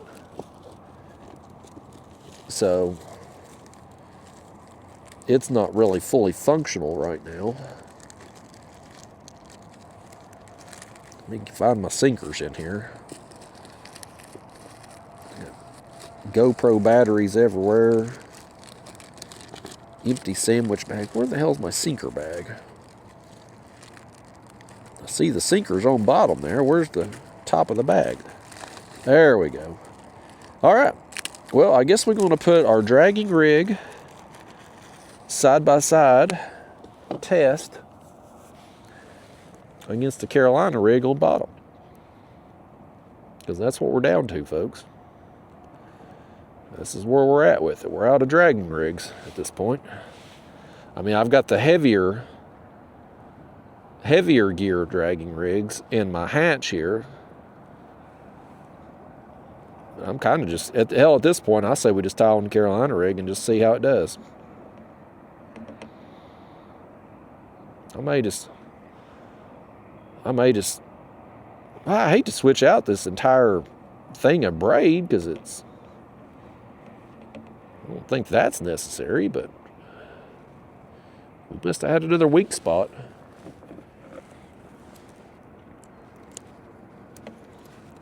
I don't know. It seems okay for the most part. I don't know, folks. That's bad luck, I guess. We had done so good. We had done so good yesterday and today, not losing anything. Here we are. Breaking off a gazillion rigs in just a few minutes. All right, here's one of our last few whole shad. So let's get the head and the chunk going. I think we'll go back to the head on the left and the chunk on the right. They like the head baits more today. And they like that float rig for sure. So let's throw the body section out on the Carolina rig that'll be sitting on bottom.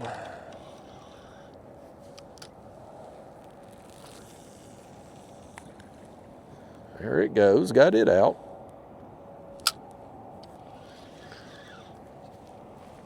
Now let's get this one set up. Now if we was going to be up here longer, I would have brought more rigs, but I knew I had enough. Well, I thought I had enough to get us through a couple days, especially when I didn't lose any the last time I was up here. But such is fishing, man. You're going to lose some gear, unfortunately. Dry our hands off. That wind is flat calm now. It is, whatever system come through yesterday is completely blown out. And that's how it was supposed to be today. The wind was supposed to slack off as the day went on. And it's going to be a perfect day for the people fishing up here now through the end of the day. But me and you, we're going to get on the road here 30 minutes to an hour. Start making our journey home. Try to get home in a reasonable hour. Go home and give my wife a kiss on the cheek and a high five again for finding that LJN display for me. And finding the right Target employee that was disgruntled and willing to let her just walk out of the store with it. Oh, he's on there. He was hitting it. I didn't know if he was hooked up or not, but he is. he was in something over there too. We're gonna have to, I felt it rubbing. Let's check our line here. It feels okay. We're on something over here. The kayak's kind of spinning too.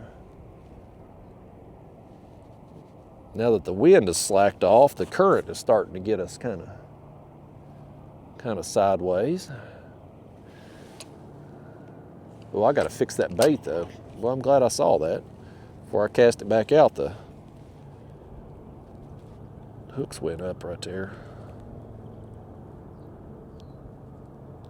I'm trying to let the kayak settle a second so we can, let's do this. Let's cast it this way. Over here, kind of side angle to us. Let's do that. We're gonna sit here like this. Yeah, we're completely sideways.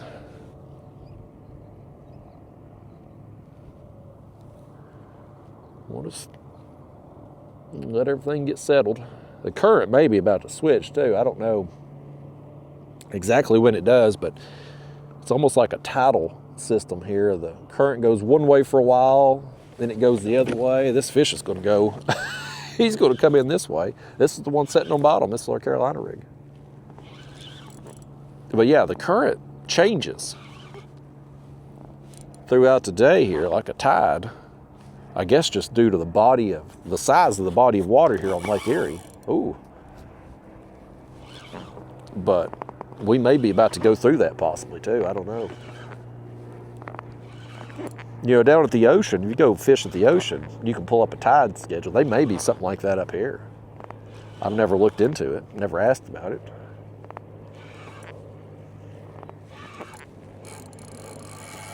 Well, this is gonna pull a little bit. When he surges, buddy, he's strong.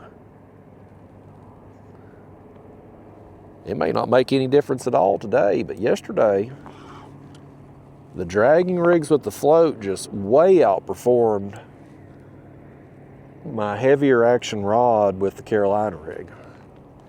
Was it the float? Was it the line size? I don't know, can't tell you. But it wasn't even close. I mean, a gazillion fish to 2 yesterday. Big difference. This fish is gonna make a big difference too, buddy. He's mad, he's strong. Hell, my arm's getting a little tired today just from the number of fish we're reeling in. It wouldn't hurt my feelings if you wanted to reel in a couple. Give me a break a minute. Now, I ain't had much of a break since we've been out here today. Been non-stop action.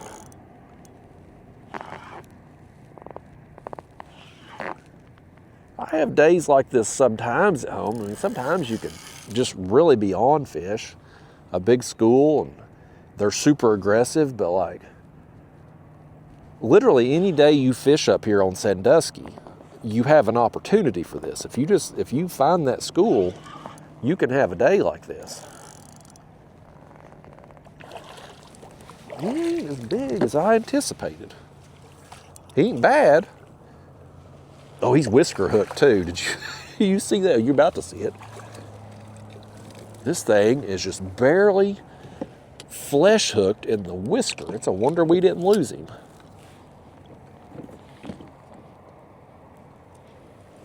Hell, it may pop out just me trying to get up to his mouth. Look where he's hooked. Literally in the whisker.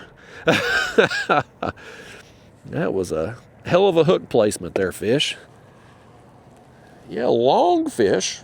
Very strong for his size. Kind of skinny though. Yeah. Let's throw that over there and get our net out of the way. Let's reevaluate the bait situation here while we're at it. I think we have, yeah, we got a little, we got a bluegill in there too. That's a nice surprise I didn't realize was there. Let's try it. Let's try a head piece of this bluegill on this bottom rig and see what that'll do for us. I caught the fish yesterday on the bluegill and shellcracker I had. I mean, I got some. I didn't bring very many with me. I probably should have gotten more. It ended up taking me longer to get shad than I'd hoped it would. So I went out Friday morning before I drove up here and work on getting some bait, right?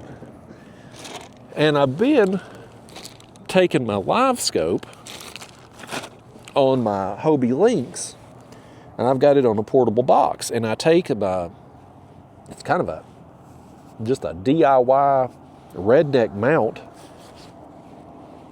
piece of PVC pipe with a ram ball and a rod holder mount,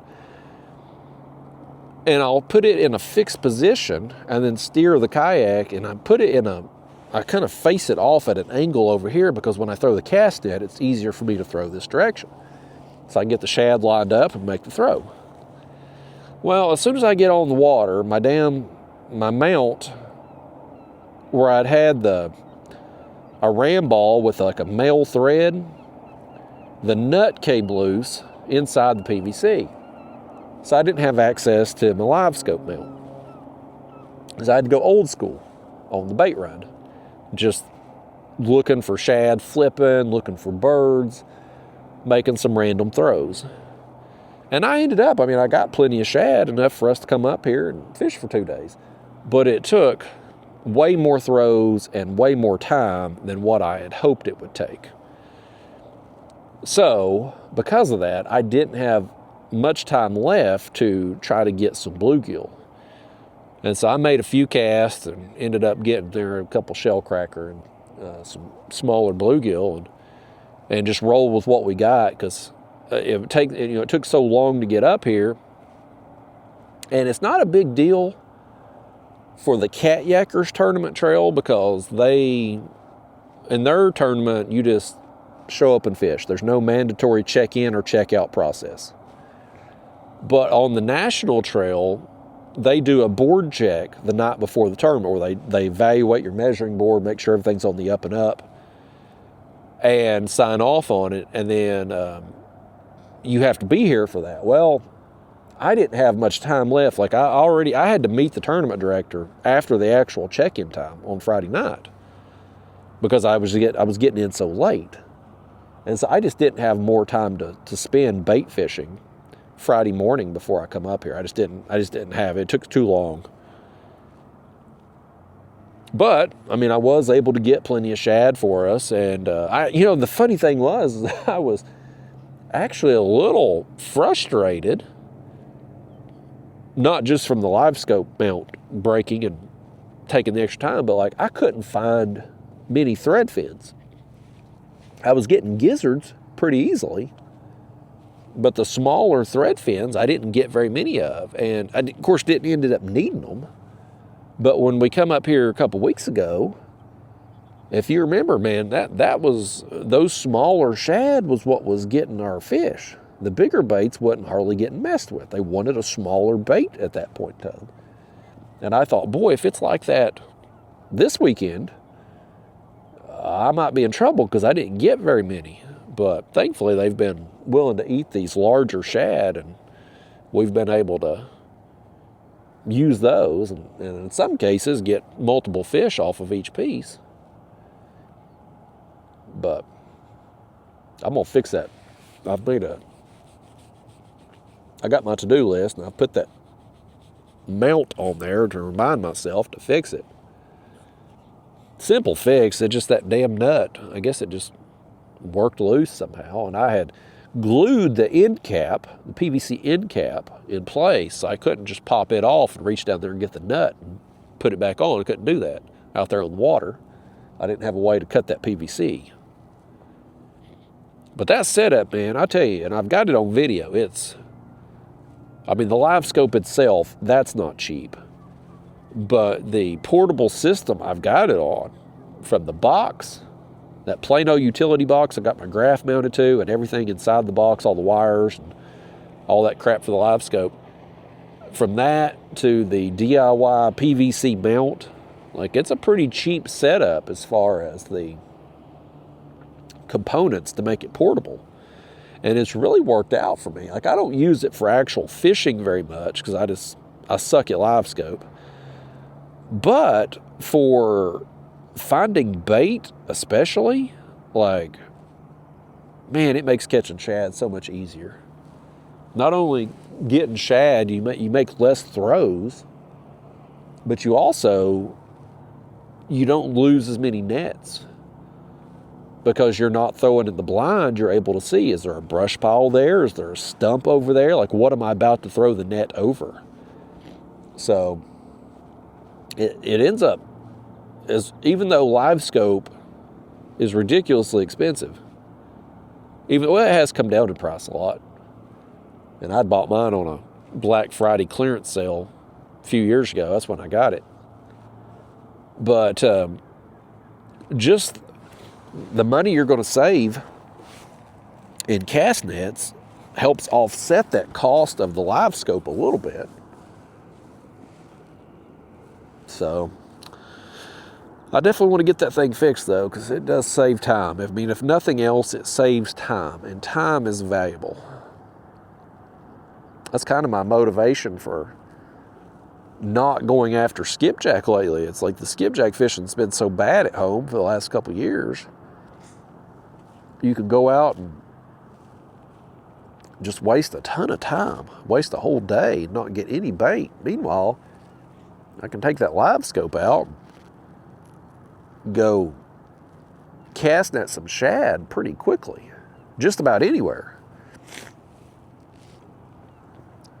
I'm sniffling, y'all. My nose. This damn. I have no idea what they got blooming up here in Ohio, but boy, both trips now in the last couple weeks, it has just tore me up. And I take allergy medicine every day. I take the Flowdace. It works pretty good, but it ain't working on whatever's up here. Let me give me a swig of water too. I hate to gulp in your all's ear, but here we go.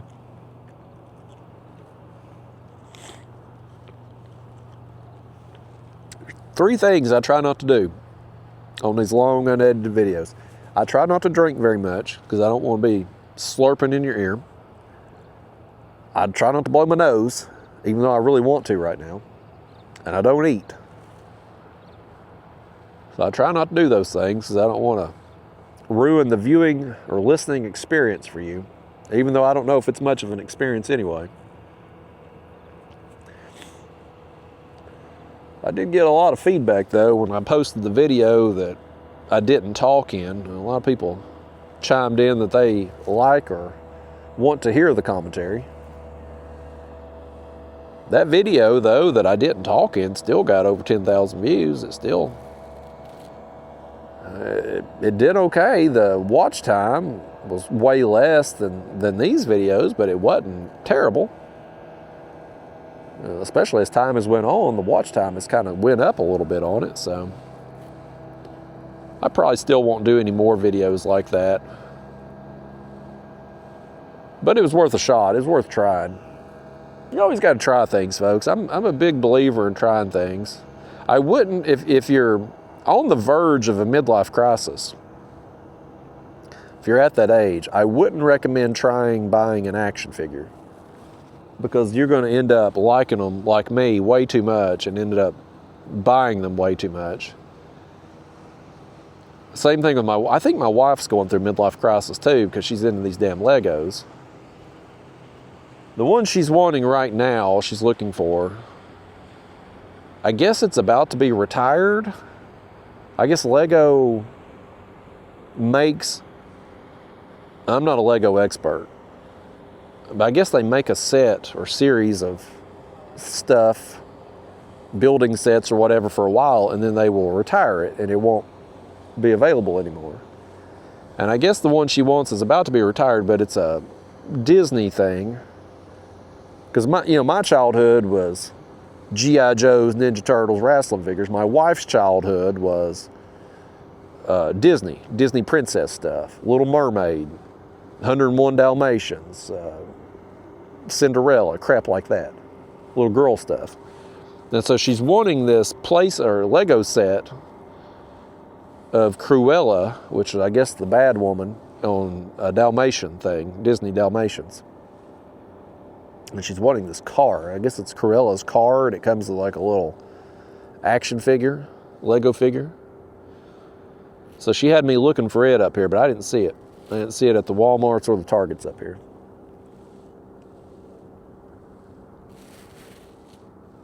These Walmarts up here were kind of duds. This time anyway. The Target over here, of course I didn't need a display at this point. I got that one she got me, but they didn't even have the display at the Sandusky Target. They had some LJN figures. They had restocked those. The pegs were full of those. Stone Cold and Ultimate Warrior, King Kong Bundy, Jesse Ventura. They had them all. But they didn't have that display.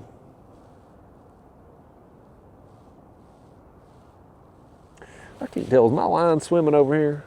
We're completely sideways here in the current. It must not have been.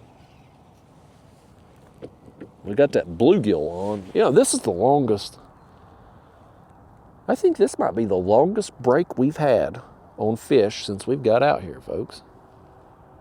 And it's when we put that damn bluegill on. We may have to switch that thing out. Oh, this one just got hit. Something tugged on that right there.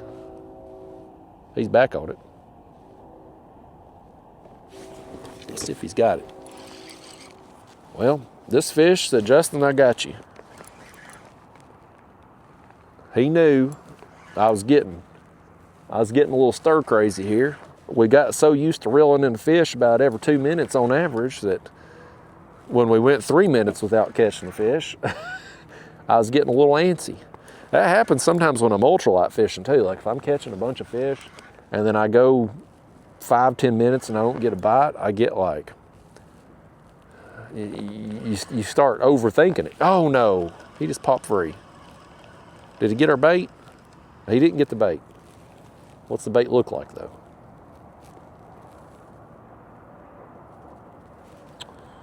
Here's what I think we're gonna do with this bait. We're gonna keep it,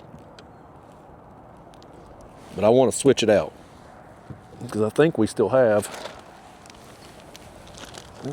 another shad in here that we didn't cut yet, don't we?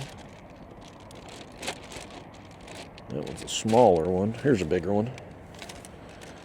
We're down to the wire on this, folks. It's going to come down to a race. What's going to crap out first, my camera battery or the bait? Either way, whatever happens first, it's going to end our trip.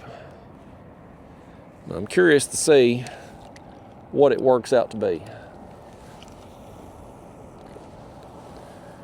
We've made the most of it though, buddy. We've gotten a bunch of fish for the bait that we had. Let's see what all we got left in here.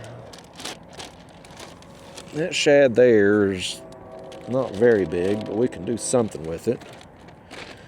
Got that other head there that we cut. A few other scraps, plus some of the other heads that we've saved. It's going to come down to the wire. It's going to be close to what goes out first, camera battery or the bait. Unless, well, at this point, if Kayak Mike and Mark ain't out here by this point, they probably ain't going to fish today. By the time they get out of bed, it's going to be time for them to go home. Mark, he came up to fish. He didn't actually fish the tournament, though. He ended up fishing Friday night. He fished the night shift hours and didn't fish the tournament, but he caught a bunch of fish. And his best 5 would have beat me in the tournament yesterday. You know, who knows, different hours and stuff, would you get those same fish? But like, wherever he was at, he was getting some good quality fish. Now, you take what we've got out here this morning, we had that one really good one, but we've had some others that have been probably in the 30-inch range. So like our best 5, and that's where our tournament scored yesterday, is the 5 longest catfish. Our best 5 out here this morning would probably, I bet it'd be 150 plus inches. And I think yesterday my final score 157 and a quarter inches, 157 and a half, something like that, 157. So we haven't had a bad morning out here, folks. It's not been bad at all for quality, and definitely not for numbers. Man, the numbers have been outstanding out here. Especially only fishing 2 rods. Hell, I don't know if we could have kept. We'd done be out of bait if we was fishing with 3 rods. Oh, I thought he had it. Let me just reel this in, see what it looks like. I thought it got hit. I thought he had it.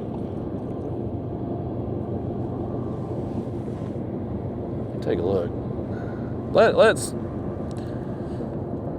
It already looks terrible. The innards have been knocked out. Let's ditch the bluegill. I ain't feeling the bluegill. We know the shad's working and working well. I ain't feeling that bluegill though. I'll tell you what else we're going to do. I'm tired of turning around to getting in and out of the cooler. Let's just leave the bait bag out up here and keep us from having to get in and out with it. Because at this point, it ain't gonna bake in the sun to rot before we run out of it at this point. Which it really ain't that hot up here anyway. It's actually comfortable right now. Yesterday morning, with that wind blowing, it was honestly kind of a little chilly. I didn't bring no shoes. I brought flip-flops because, I mean, hell, you're fishing in the middle of summer. You don't think about needing socks and shoes. At least I don't anyway. We got up here yesterday morning, the wind blowing and stuff. Like, it was a little chilly. I was a little cold for the first 2 or 3 hours of the tournament. But it's perfect out here right now. Day like today, man, you got sunny, not super humid. The wind is completely slacked off. Like, this is a nice day. You know what I want to do right now? I'm going to reel this one in. Here's what we're going to do. We're going to change things up a smidge. We are going to switch this rod holder around.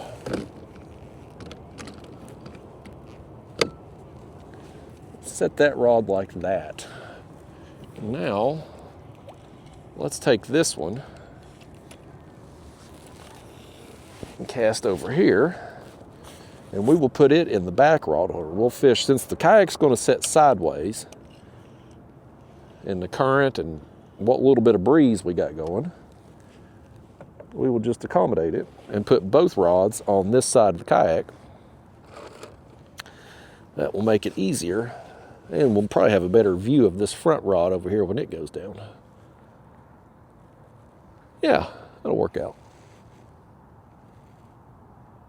I think the current is still moving that way because the lines are staying. They're staying taut. It's maybe slowed down. I thought maybe we were going to go through the change, but don't appear to be the case just yet.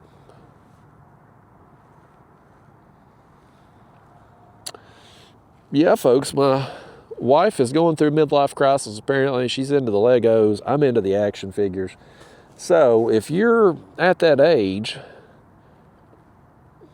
I mean, action figures are cheaper than buying a sports car and getting a new wife, which is what a lot of people do during the midlife crisis. But if you start collecting a bunch of different figures, and they're all $20 plus a piece, it can add up. And it certainly takes up a lot of space. So if my midlife crisis carries on a few more years, I don't know where I'm going to put all these figures, because who knows what's going to come out next. And these other figures, like, how long are they going to run them? The Superstars, the LJNs, like, how many figures are they going to make of each one? because you know I'm going to have to get them all. There's also the big rubber guys, which are like LJN figures, but Matt Cardona, he's a current wrestler. He's a big wrestling figure fan too. He collects them. Him and a couple other guys created a company called Collect Major, and they started making what they call big rubber guys, which is like LJN style figures. And they're more expensive. Like, they don't have the capability of ordering gazillions of figures like Mattel does, as this rod in the front gets hit. Something tugged on it. So they have to charge more per figure, like $50. That's a little steep. So I got the Legion of Doom. I pre-ordered Sergeant Slaughter. I pre-ordered Hillbilly Jim. And I'd pre-ordered a Danhausen figure too, which was supposed to be shipping in June, but it don't look like. I'm hoping maybe July on that. Danhausen, it's a dumb gimmick, but I'm into it. Like, I find it amusing. And most of the stuff on WWE these days is pretty ridiculous anyway. So it's more ridiculousness on top of ridiculousness, but it's entertaining at least. So I'm into the Danhausen character. Like this fish on the front rod here is into that bait.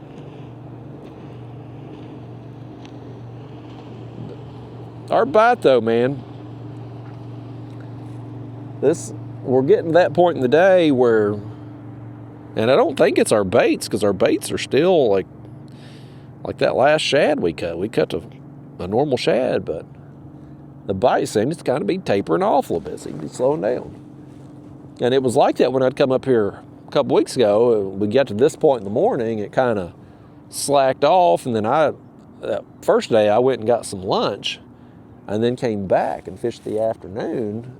And I hit some other areas when I'd come back on that afternoon session, but same deal. It was kind of a slower bite than the morning. Caught fish, but didn't. Not just one after another type deal. We're getting rocked with waves. Boat going by. I'm gonna have to, when I get home though, it'll be a tomorrow project, but I'm gonna have to take the kayak, lower the trailer, the front of the trailer, all the way down as far as it'll go, and make sure all that water goes to the front so I can get it all out, and then open up that hatch and just let everything dry out. Because I had a few gallons. This is funny. So yesterday, we had the check-in over here at this ramp, right? The Clemens ramp. And some of us were standing around talking. And, we might have one. Oh, we do. We got one right here on our back rod. I was like, is that rod moving? And sure enough.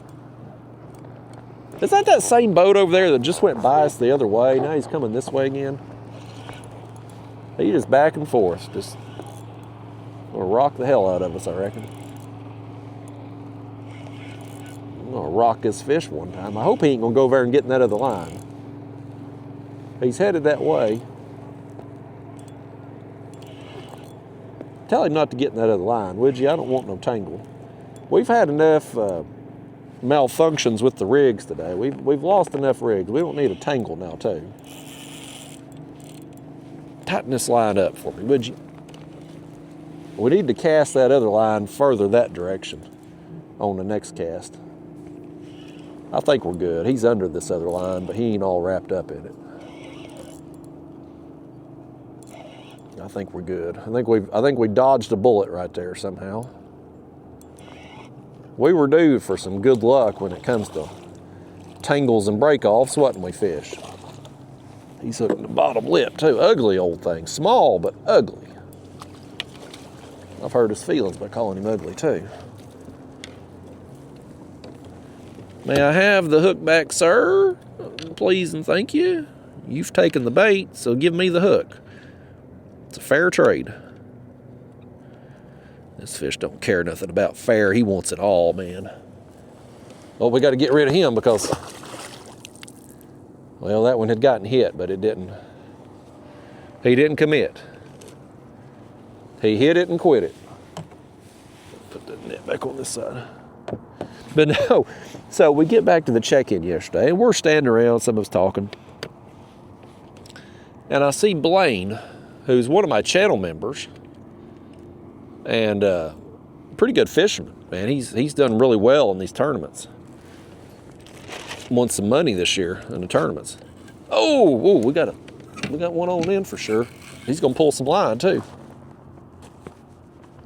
I'm gonna get this story out of it. These fish don't want me telling you about it, apparently.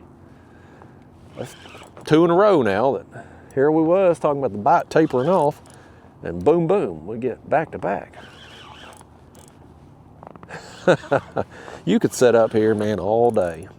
Do this all day long, probably. And when a bunch of fish are here, you'll whack them like we did earlier, and then intermittently there'll be more move through, and you'll catch those.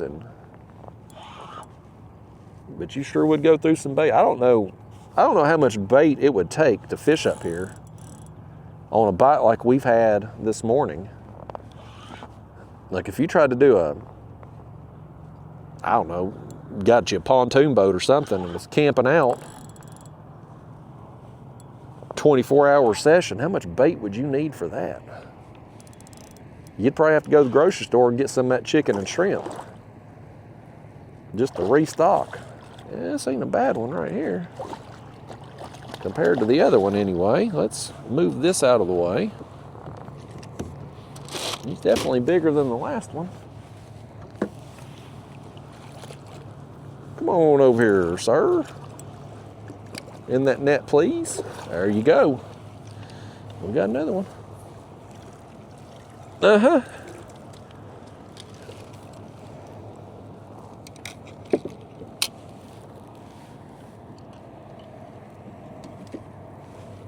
No, quit it.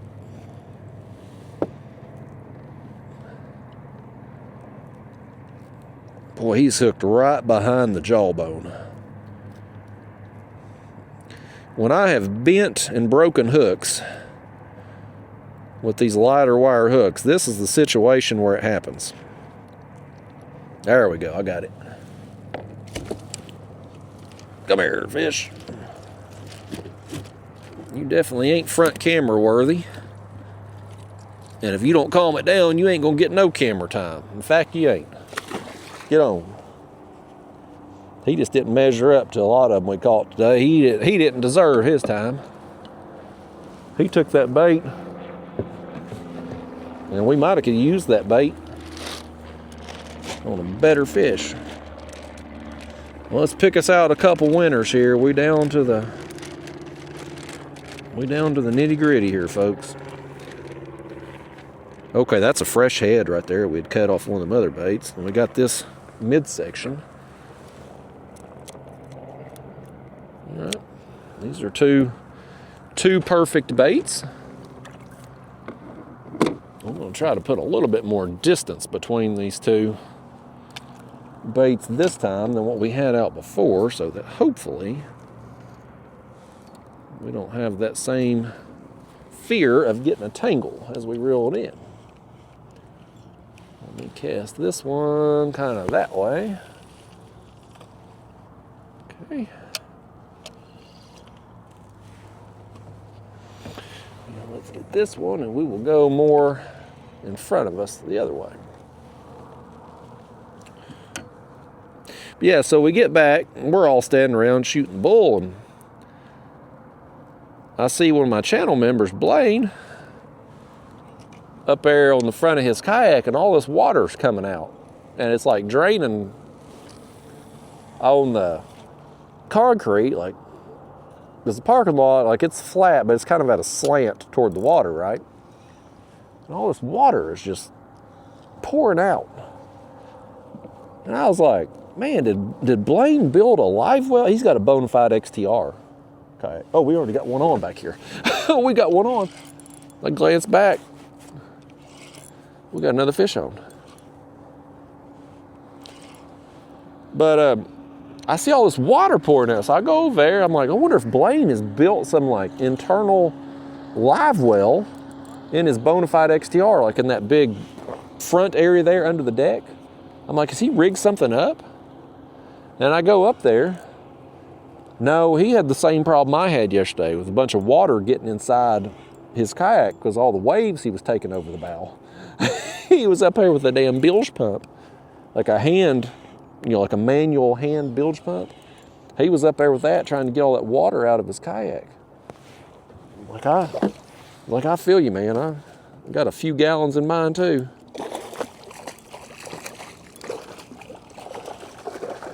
This fish is full of water right now too. I think he's full of piss and vinegar as well. He don't come in here with that attitude, but he just did. Oh, and he gave us our bait back. Well, how nice of you, fish. We literally just had it out for a minute, and it's got to be in pretty good shape still. We'll see you. You're one of the smaller ones of the day. Nothing to brag about, other than just being another bite. Boy, how many fish have we caught today? I mean, this is just an incredible fishery. I mean, it's just been, I think 5 minutes is probably the longest we've went without a bite. Maybe 5 minutes. That don't happen often, folks. I mean, maybe up here, but like just fishing, catfishing in general, you don't normally get this kind of just nonstop action. I don't at home anyway. Occasionally you'll get on a good bite that'll last a little while and you'll have every rod going down, but it don't last a few hours like it has today. This is probably, truth be told, one of my most, at least numbers-wise, productive videos ever for catfish. Now, I've had some ultralight videos where we've caught 100 fish in 4 hours. But for catfishing purposes, I think this might be one of our, numbers-wise, maybe the most fish ever on a 4-hour video for catfish. If there's been more, it's probably on a Sandusky trip. I mean, it's just an amazing fishery. And I never thought I would be saying nice things about channel cats, and I especially never thought I would voluntarily drive as far as I have to come fish for them. Like the first year we come up here for the tournament, I was not motivated at all. I'm like, I'm driving that far for channel cats? Really? And I only come up here because I was fishing the trail that year. And since then, though, I've kind of enjoyed and looked forward to coming back. And I won't be coming back anymore this year, but don't be surprised if next summer, if I don't come back again. When our fish go on the nest at home, with the climate and everything up here, these fish are just a little bit behind ours because of the climate difference. So when our fish go on the nest, there's still a lot of pre-spawn activity going on here. And I can leave a bad bite at home and come up here and whack them.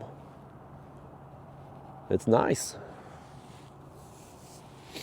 Now, if I lived up here all the time, would I appreciate it? I don't know. Probably not.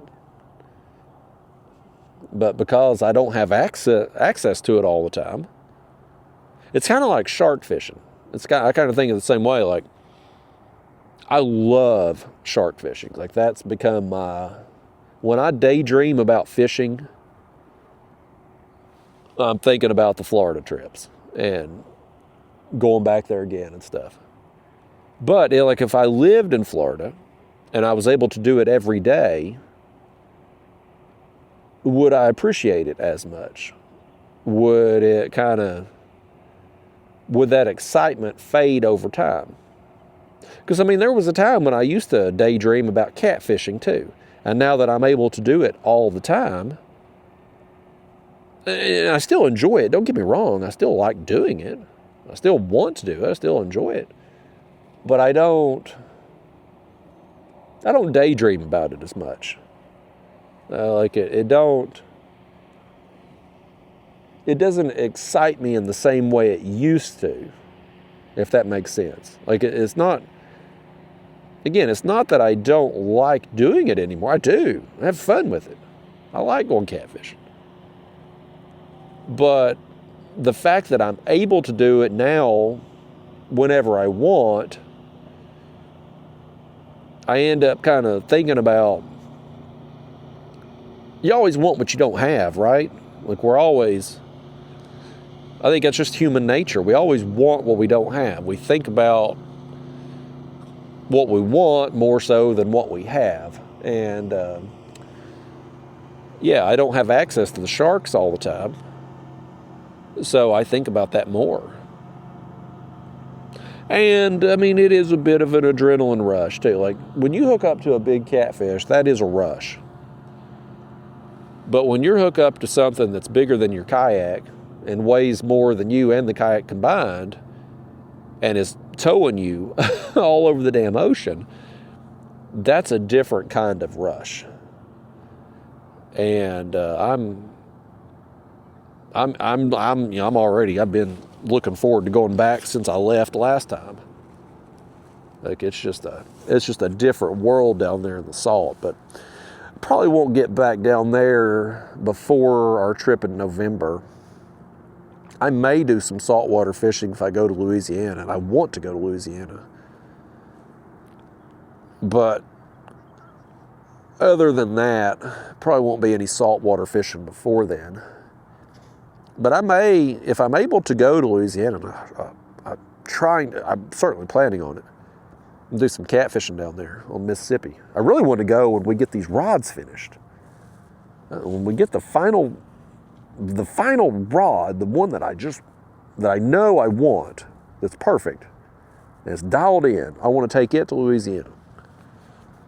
But in addition to fishing on Mississippi, I'd like going down to Venice and fish that area, do some saltwater fishing there. Because the one time I've been to Louisiana, I caught some catfish there on the Mississippi, of course, and I won that catfish tournament on Mississippi. But after the tournament was over, I went down to Venice,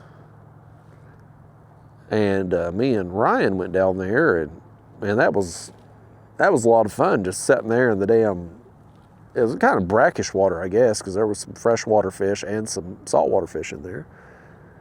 But caught a big drum. Ryan got the alligator gar. Like, it was just a really cool experience. And so I'd like to fish that area a little more. See what all we could get, saltwater or...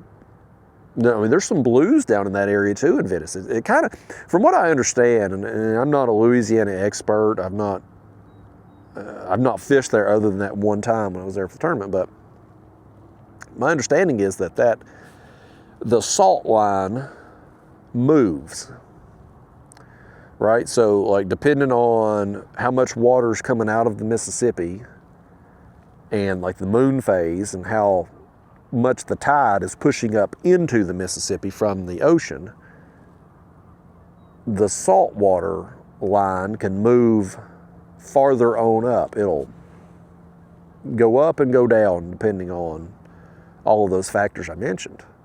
And that can move the catfish, because I mean, the catfish, they're freshwater.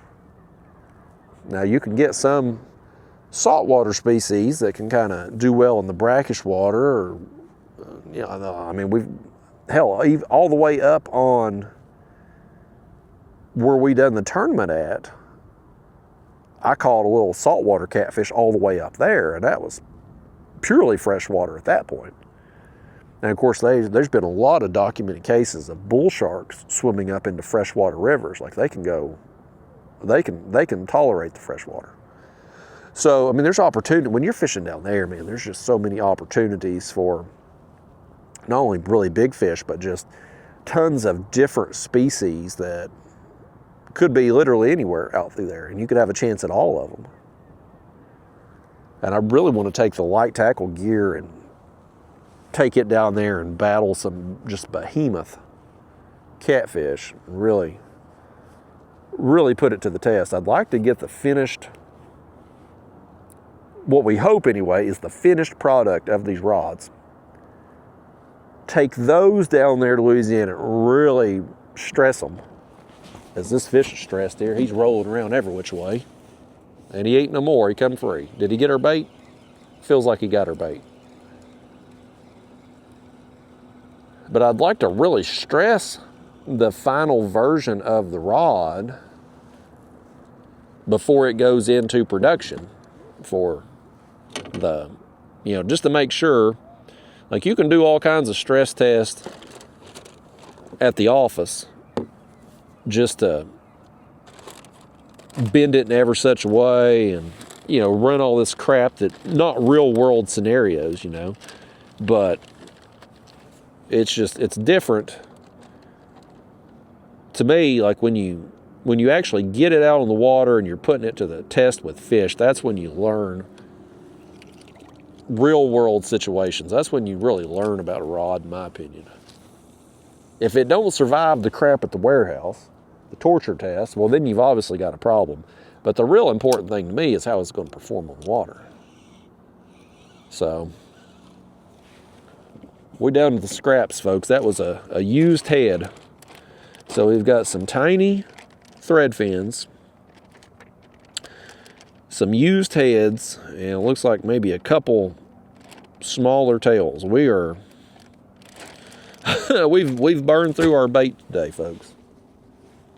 We've had a hell of a morning out here. Let me see.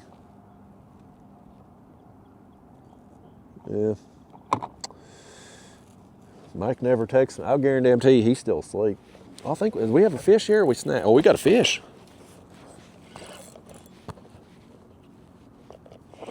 Scraps or not, we're still catching them. We've got it done today, folks. We've wore them out. Where are we at on the battery here? We're up against it on the battery. We're in the red on the battery. We may call it a draw today, folks. We may say that the bait and the battery run out at the same time somehow. I figured one would happen before the other, but I think we're really right at it here. We're at the red on the battery and we're on the scraps of the bait. Couldn't have planned it any better, honestly. Cashed in 2 tournaments yesterday. Caught a ton of fish the last 2 days. And rolling out of here with, oh, looky here. We got us another drum. Oh, what a nice surprise, man. I tell you, these right here,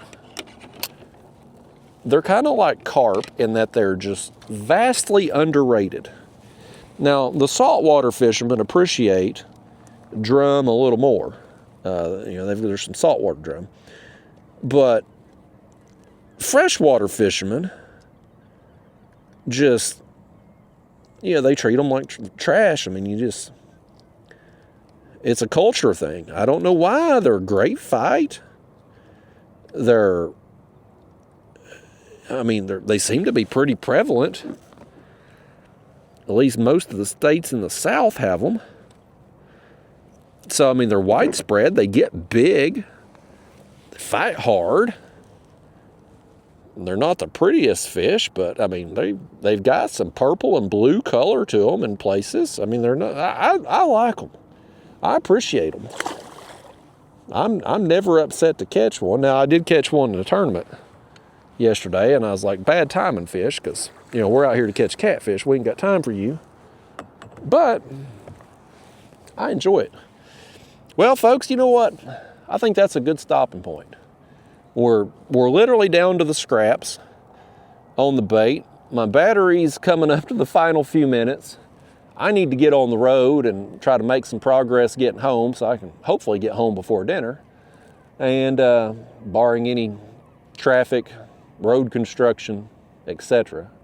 Being today's a Sunday when I'm filming this, hopefully it won't be as bad as coming up here on Friday where I was between the construction and just rush hour traffic, you know. But awesome trip, man. Awesome trip. Cashing in 2 tournaments, catching this many fish, catching the size of fish we've got up here the last 2 days. It's been a hell of an experience, y'all. So thanks for coming along with me, and I'll see you back in Tennessee.